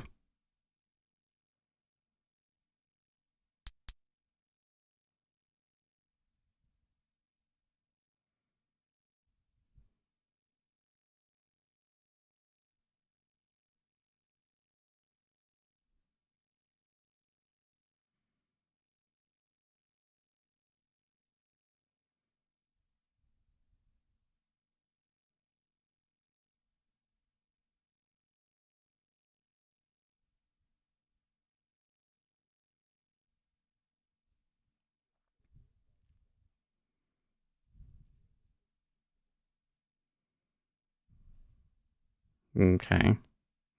So apparently these rules say that the cryptocurrency exchanges should block access from sanctioned countries. That's interesting. 5 you ticked up there.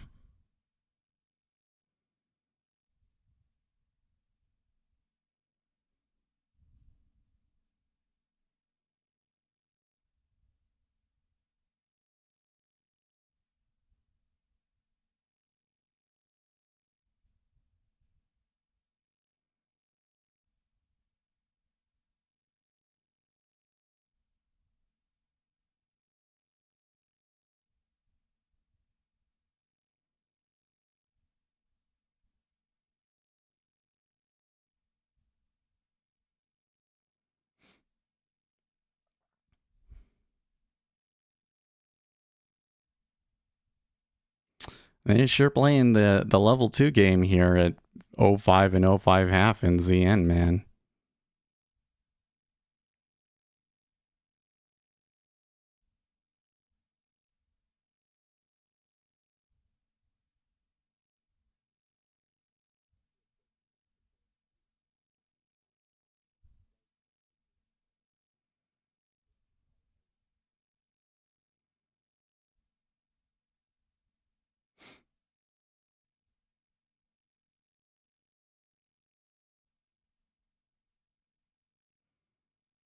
Okay.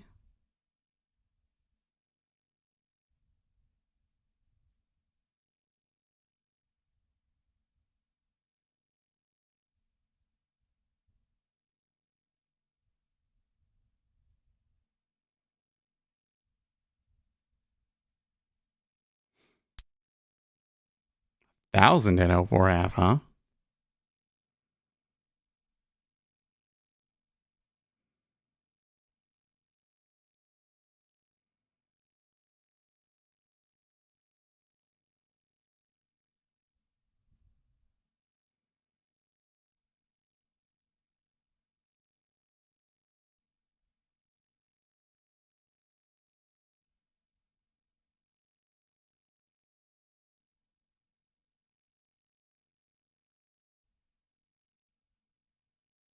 Hmm.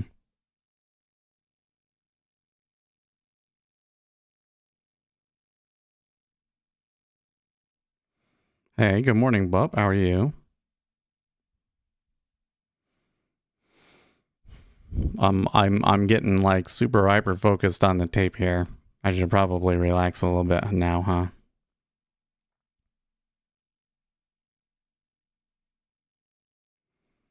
Looks like people are picking up on the news of the conservative MP being stabbed.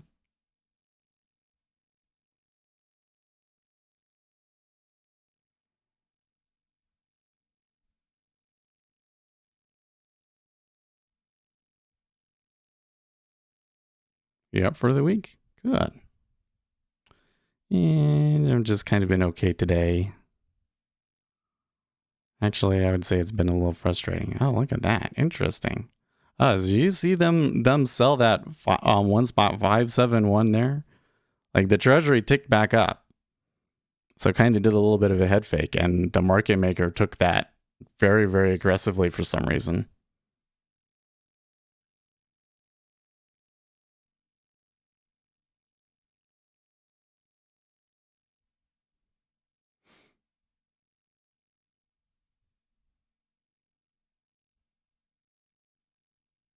There you go. Now they're picking up on the American way to read the headline: British lawmakers stabbed and killed while meeting constituents.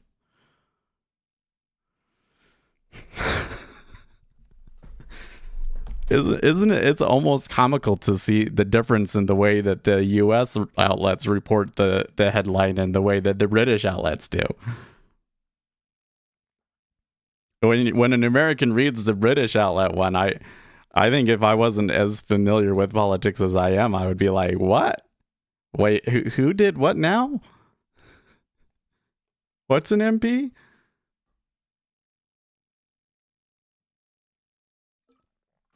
Or is an incident with the military police? I don't. What? Okay, 05F goes bid. Not a strong bid, but that's a change. 06 pulls.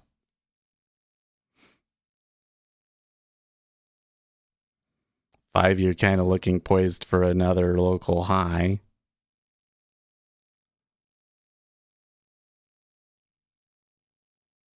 And more steepening, I suppose, yeah? Just a 10. Only by a tick. So probably wouldn't read too much into that. Although the trend is certainly steepening, right?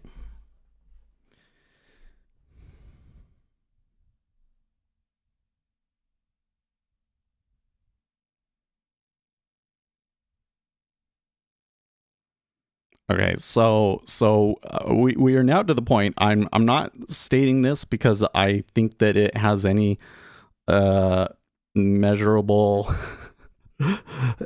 efficacy in predicting the future, but I just want to point out that we are now getting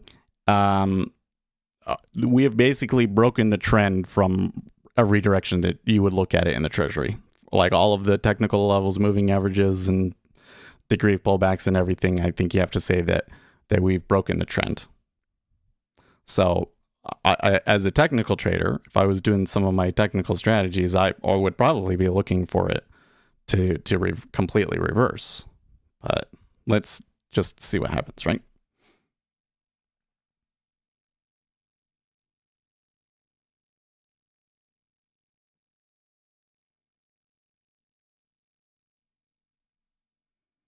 It looks like they made a pretty good move there, but that there's still kind of like still quite a bit of resistance, and that they may come back, and then it might be a lot of zigzag.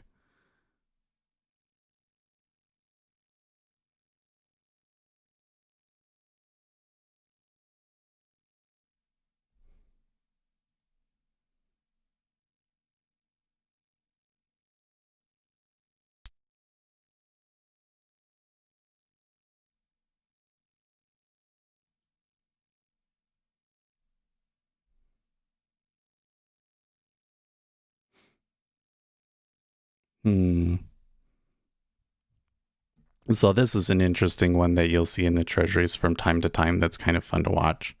You notice how the offer is pretty thin on the ZF, but the bid is what's thin in the 10-year. The 30-year is up one tick. So it's like the 10-year is trying to pressure down. I need to make an indicator that shows us the convexity a little bit better, because we've been seeing that in the 10-year, where the 10-year is different from the other two a lot lately. Just as I don't think the ES will go much higher than this. Even though the ES did end up moving up, it's been a very lackluster day, hasn't it?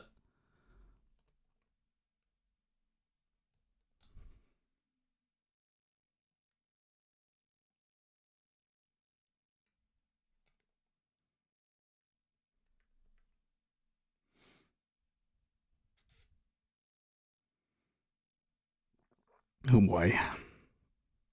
Turkish central bank governor says lira's decline cannot be attributed to a single factor. Maybe that it's because you keep firing everybody that handles the currency. that would maybe undermine confidence in the currency? What do you guys think? Do you want to go and buy the Turkish lira?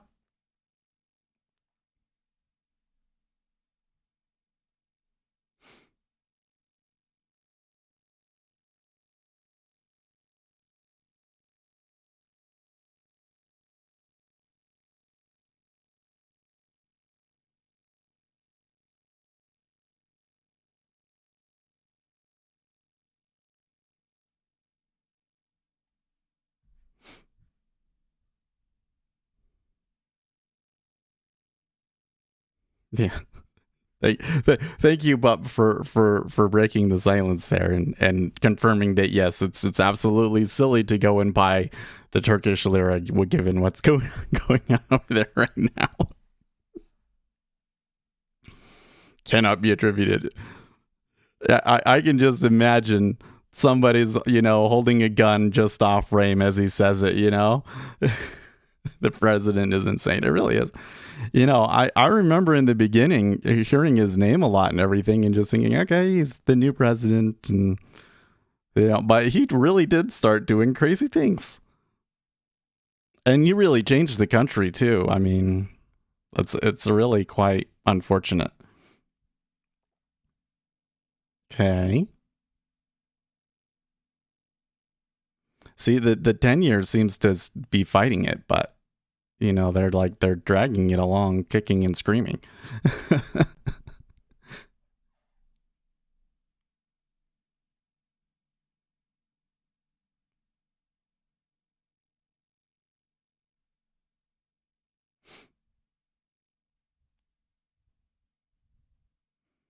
Or maybe it's the other way around. Maybe the 10-year pulled the 5-year down that time. You're getting a lot of push and pull.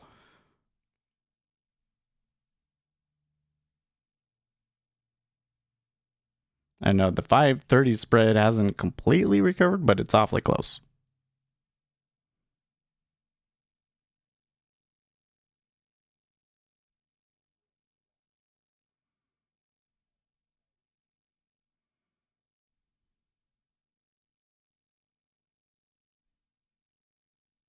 And normally I would be looking to try and catch the one tick here between 06 and 06 half. But I don't know, that 3204 at 08 half is maybe a reason to not bother.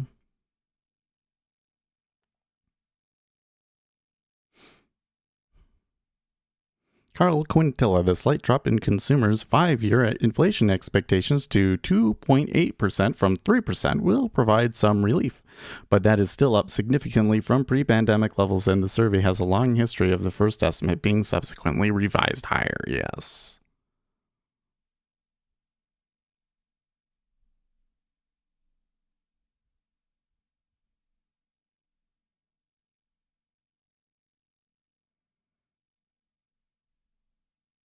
If something simply isn't available, does that make it cheap or expensive? We should make a poll about that one. Oh man.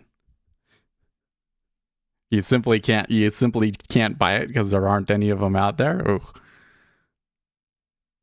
He did initially for the better. The gains he made in reducing the difference between the middle class and upper class have now all been reversed. Someone showed a chart how it's almost worse now. Well, like in particular with the whole currency thing, I kind of feel like he's watching things like Donald Trump, them saying, oh, like low interest rates are better for you. And so he's holding their feet to the fire instead of letting the central bank be an independent central bank like it should be, right? If he had just shut up and let them do their thing, it probably wouldn't have been a problem.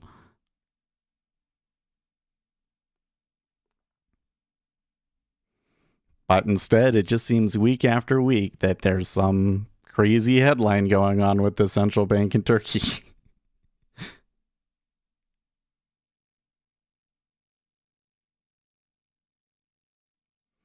Okay, well, that seems, at least the 5 and the 10, that seems a little bit more in line with each other. So we'll reset there a little bit.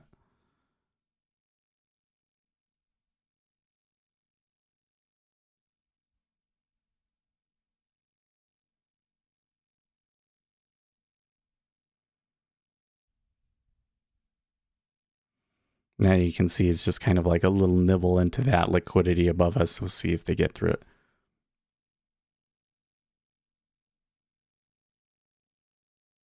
The issue that we have with that is that he doesn't believe in interest rates, so he won't increase them. Oh, is that really? Yeah, I guess you're right. Isn't it? What is the case with? Let's look it up, because Muslims do have beliefs on interest rates, right?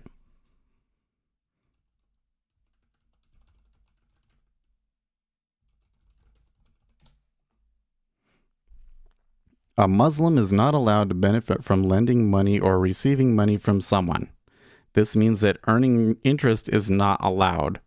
whether you are an individual or a bank. To comply with these rules, interest is not paid on Islamic savings or current accounts or charged on Islamic mortgages. Really? Oh, well, I think it's like you can charge interest on non-Muslims, but not on Muslims, right?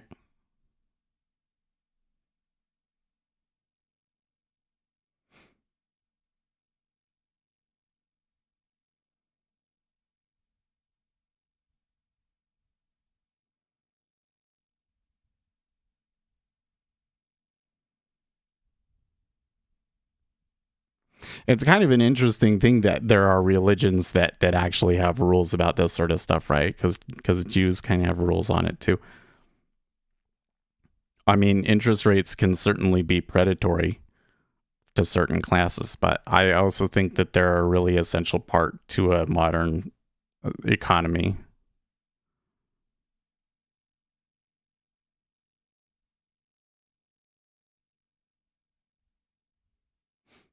Hmm.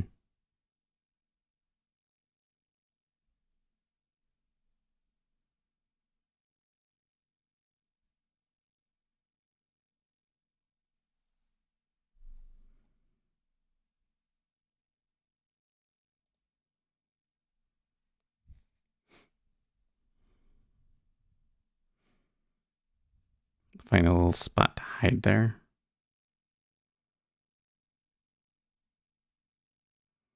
I don't know if it particularly matters, but when I've been doing this here in the micros, I'm really worried about putting an order out there just out in the blue. I mean, I'll do it sometimes, but I kind of want to do it as it's ticking around so that they don't see it as an individual doing it. They think it's just the robot decided to put a different amount there or something.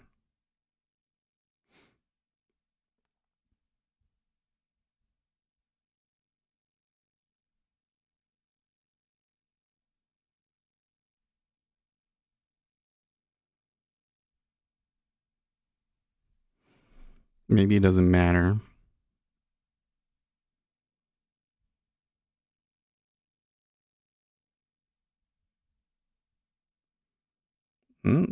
S&P 500 is not looking so happy all of a sudden. Oh man, they gonna go and break those regular session lows? Just like that? I mean, well, okay. So I'm starting to see more volatility come in, but it's not just dropping, so.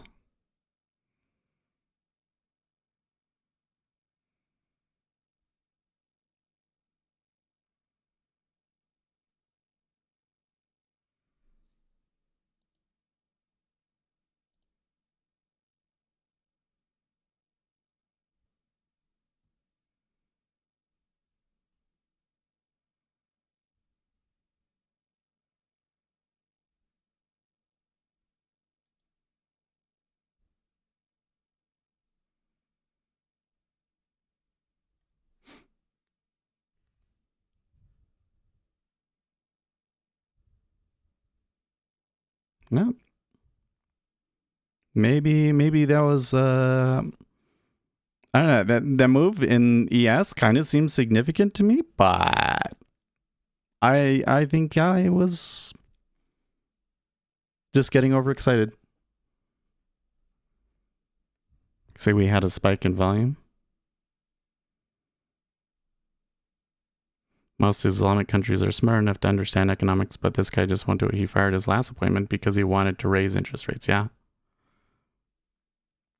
But well, that's interesting. You know, I had never considered that he doesn't want to raise interest rates because he doesn't believe in interest rates. I thought that it was just because he believed that low interest rates are good for the economy.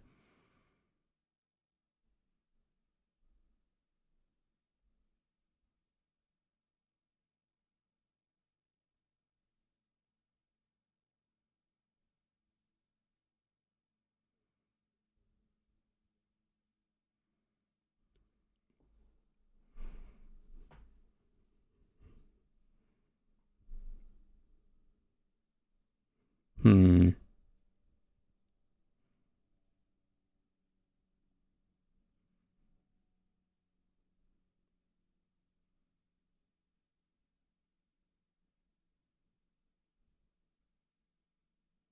I am seeing a few of the robots kind of reacting to the equity correlation here. I don't know if it's, it's because the E-mini is so random. I don't know if you can really read too much into that, but he does believe that they are, but he also fundamentally believes in raising interest rates is against Islam. It's a whole thing. Okay. Oh, there you go. There's an uptick.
So once again, the 30 and the 5 up 2 ticks, and the Treasury, the 10-year only up 1.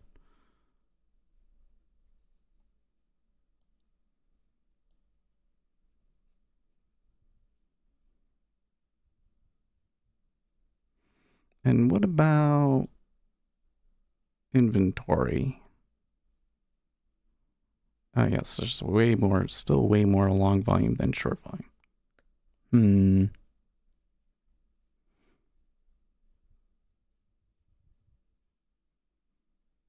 Have to go. Hey, thank you for stopping by, Lucas.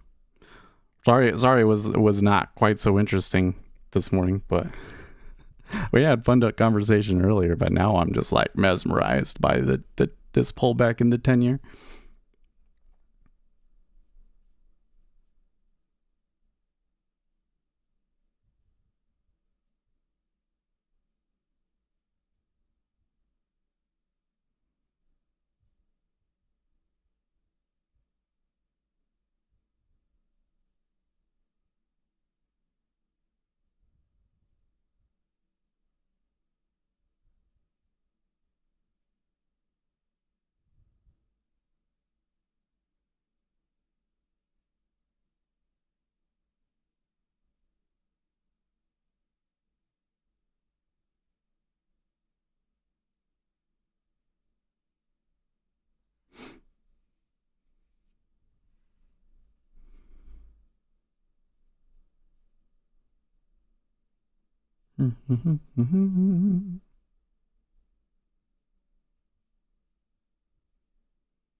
Okay.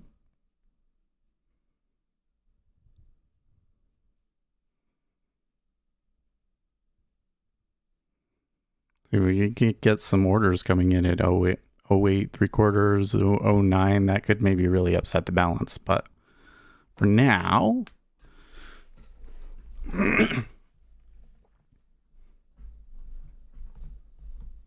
and I'm sure market makers just market makers look very willing to pick up liquidity now, right?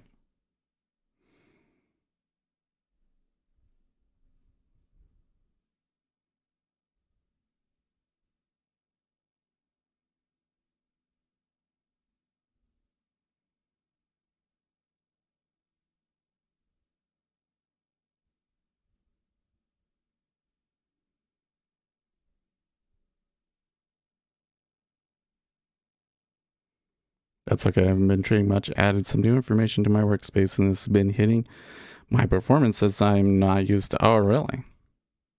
Well, what did you add?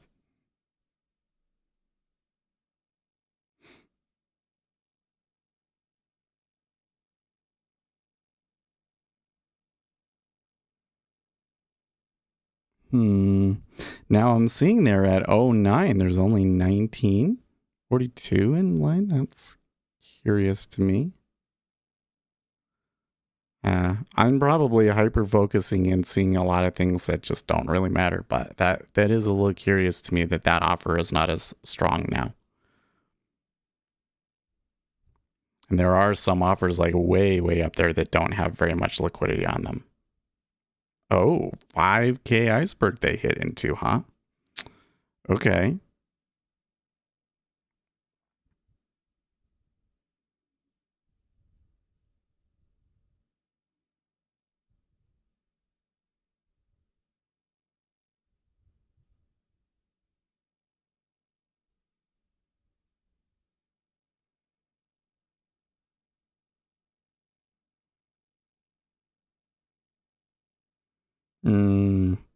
Yeah, to recon tape. I see. Yeah. Some prices will trade and you won't see them on a DOM and high of all periods. Yeah. Although, I don't know. I kind of feel like a lot of it is just kind of like seeing the pace and seeing like, is there a meta order coming in or what's going on? Like right now, this move up, I mean, it's been a pretty good move up. I think that there is a large meta order going in through here, but that it's a steepener trade. Somebody came in and took a steepener trade on it reverting back to the mean, and it did. But the rest of it is probably just market making, and that's that's most of what I get from this kind of stuff. But it's kind of fun to watch the individual little battles.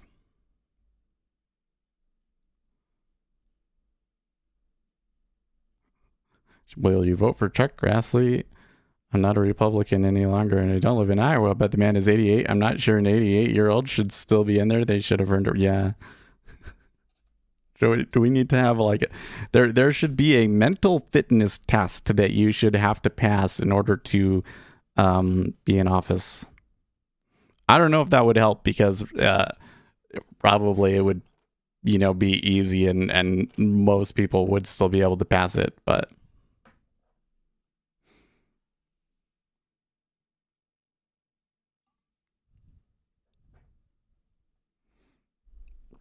there's my crazy idea for the day. Mental fitness test to be a politician.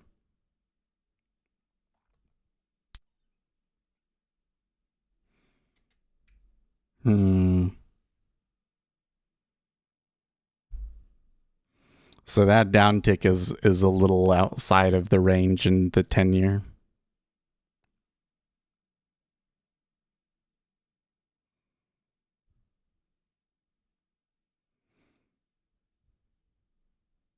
I pulled them all down though.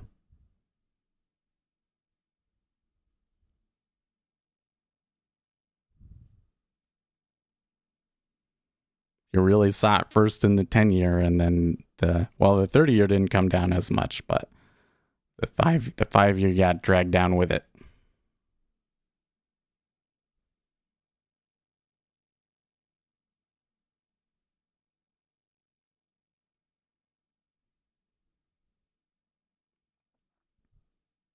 Now the thing is, they didn't clear out that iceberg order, so it might just still be sitting up there for all I know.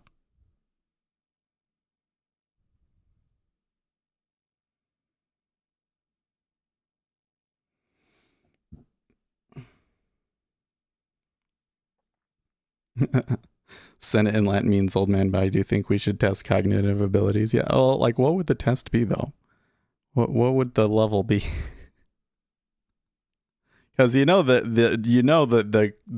criticism is going to be then is they'll institute the test and the level for you to pass will be really low, and then everybody will point out like this is you only have to be this smart to be a senator,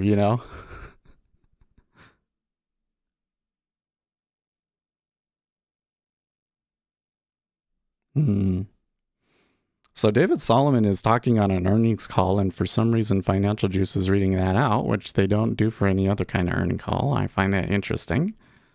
I don't know if that has anything to do with what we've been seeing here, but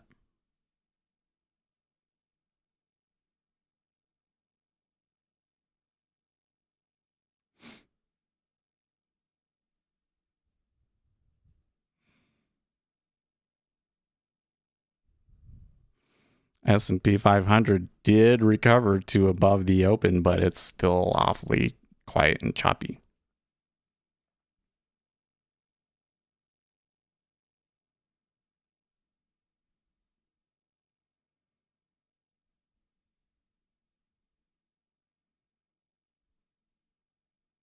Okay.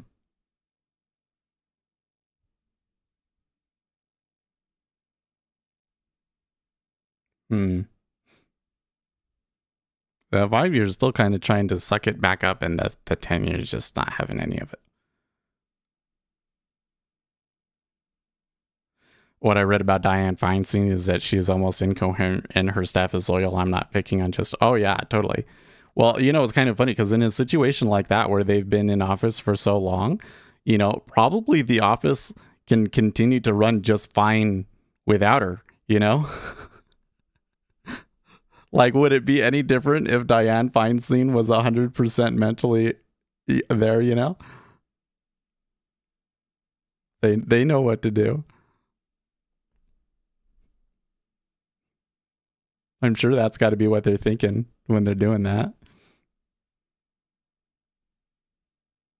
I'm a mind reader, didn't you know? I can only mind read politicians, though, and not the president. Only senators.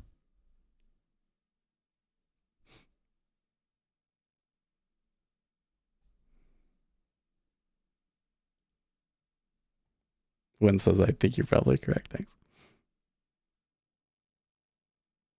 Hmm.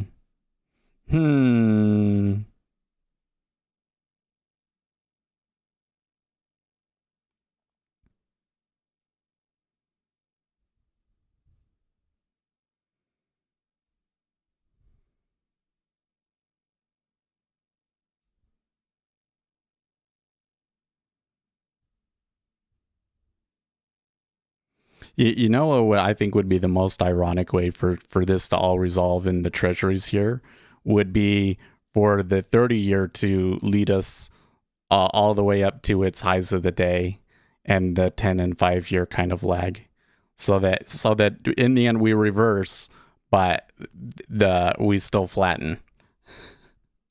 I think that would be the most entertaining way for this to all go.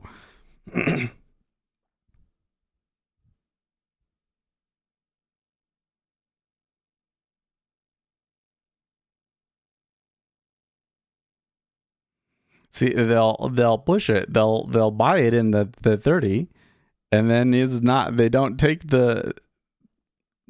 buy it in the 10. Nobody wants to hit it.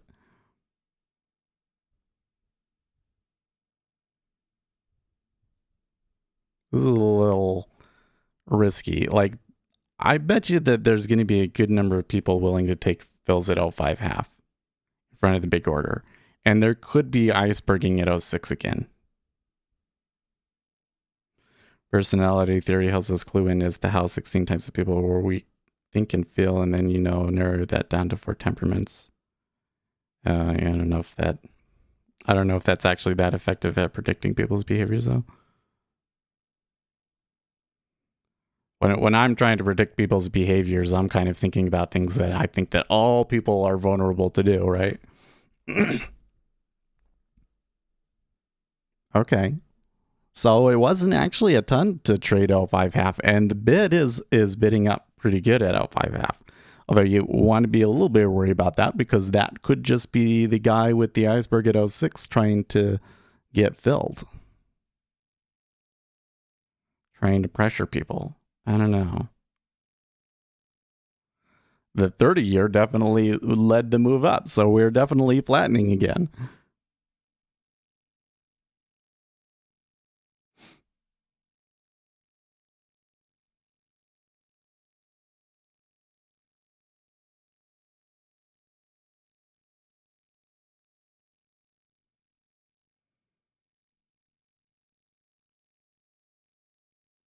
Yeah, okay. PLA will maintain a high alert and is ready to fight anytime. It will resolutely defeat all external interference. And Taiwan independent separatist acts safeguarding national security. Okay, yeah. What is Taiwan gonna do, man? Come on. If anybody starts something, it's gonna be China. What a ridiculous press release from Hu Shixin.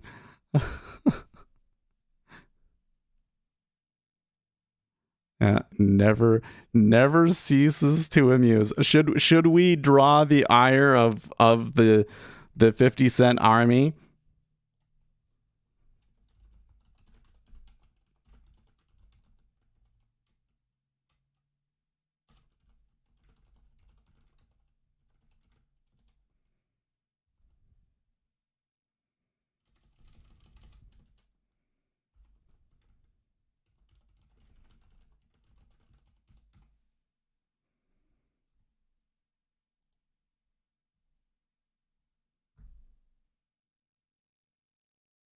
They're gonna come after me.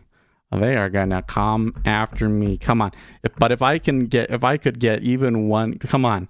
I had all these people. Oh, I did get one follower. I had 174 likes on the tweet from yesterday. One follow. You believe this? Twitter is just so exacerbating to me.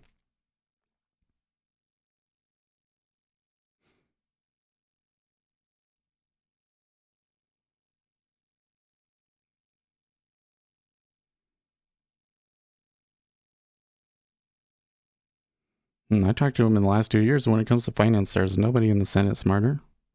I tell you what, those guys on the Senate Finance Committee that have been in it for years, they definitely know their stuff.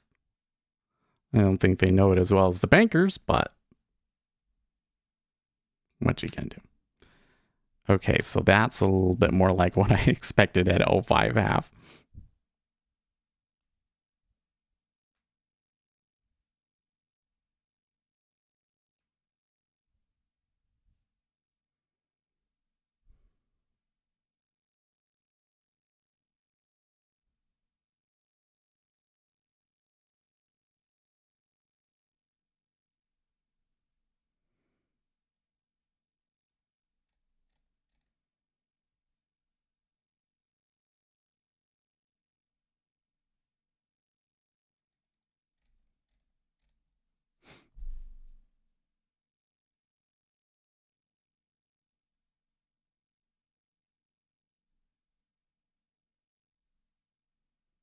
Okay, it's 2691 and 3800 on the offer at 06, and a little bit more at 06.5 now.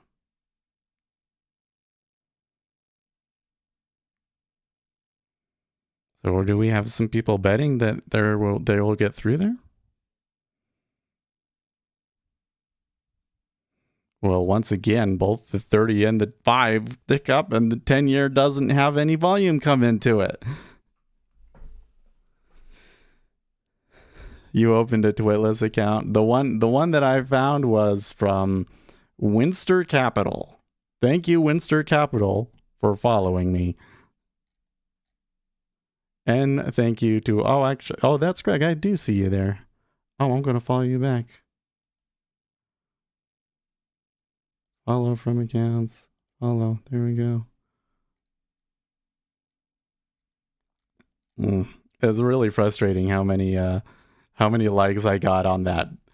I don't know. I thought that you go and you participate in these conversations, and you'll have a top comment in there, and then people will see your top comment and will follow you. I thought that's how it worked, but apparently that's not how it worked. Those followers don't follow anybody else.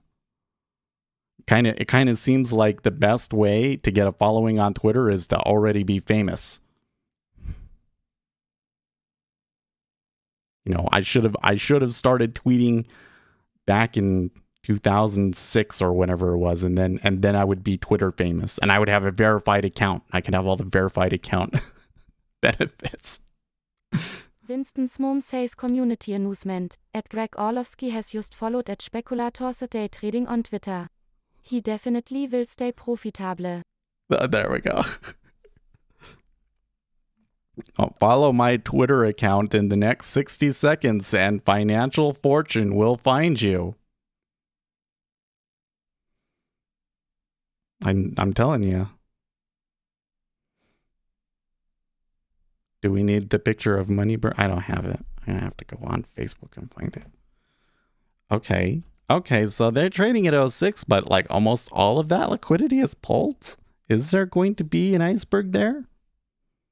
Is there?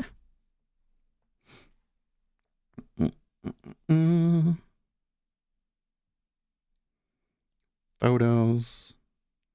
Okay, let's see here. No, those are photos of me. I want my photos. Okay.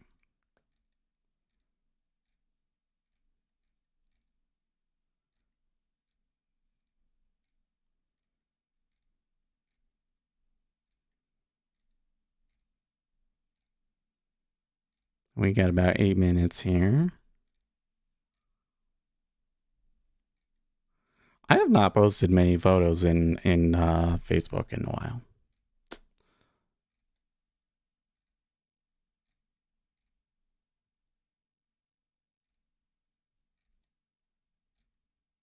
This is going to be way back here. Oh, look. It's the first time that the parakeets sat on my wife's finger when we were dating. It was so precious. We got traded through 06 with no issues, so maybe that means that was all there was to the iceberg, man.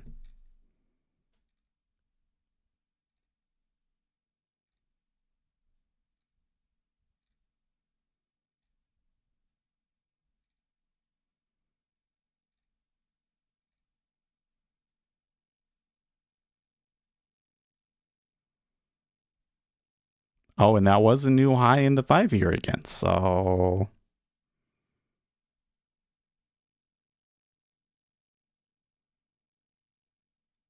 Thank you. She was, you know what's so funny is she was browsing Facebook and it was showing her all these memories, right? And it was some picture that I took of her, or no, it was a selfie that she took when she was working, and she's like, oh, I look so good in that picture, and I'm like, yeah, you look like almost literally exactly the same that you look like right now. And she doesn't think that she does, but I swear, like if you had her, if she was in her makeup and everything, well, you wouldn't be able to tell a difference.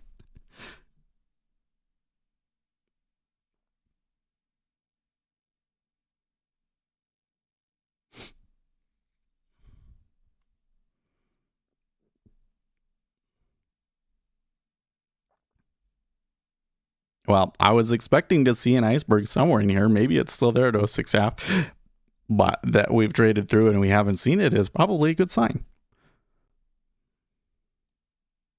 No, it won't let me go any further.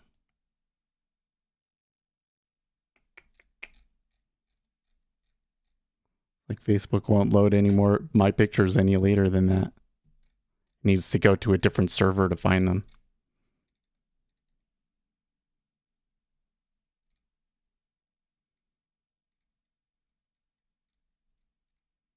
I mean, I think we're close in the feed to the picture that I'm looking for, but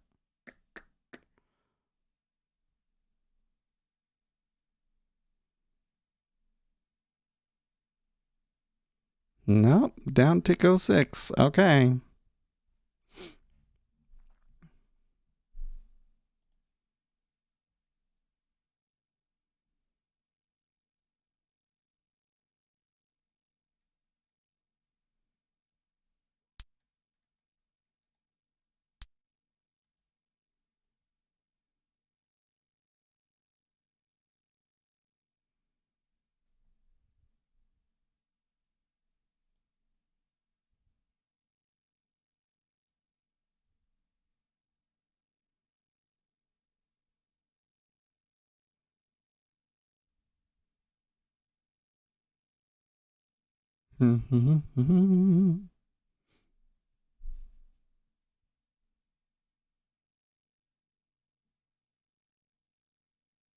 Winston's mom says happy weekending, everyone, and before we wrap up today, please hit the like button. Thanks. See you all on Monday. Oh, thank you. Yeah, it's going to be a quiet week next week. Just warning you. But we can have some fun. Maybe I can. Well, I don't know how I do that. I got this light. I got the light board, man. I got the light board, and it is so awesome. I don't really have a good way to mount it where we want to put it, but like it's on a Raspberry Pi, so I can like SSH to it and write it. So we could write some stuff and we could have some fun with it. But I don't know how to put it over there until my stuff comes to mount it, and that might not be till late next week. So but maybe we'll do some of that, or maybe there's some other programming things that we can do. Maybe we can try programming the RPC, the pipe into out of NinjaTrader. Or maybe even though there's not news, the market will actually move around quite a bit, and we might get some okay trading opportunities. I don't know. But I guess it is time to get going. I'll probably try and close this, but I should shut the stream down now. So I will see you guys. Well, what should we say? Retail sales beats. Retail sales beats, but consumer sentiment misses. Save. I'll see you guys next week. In the meantime, stay profitable.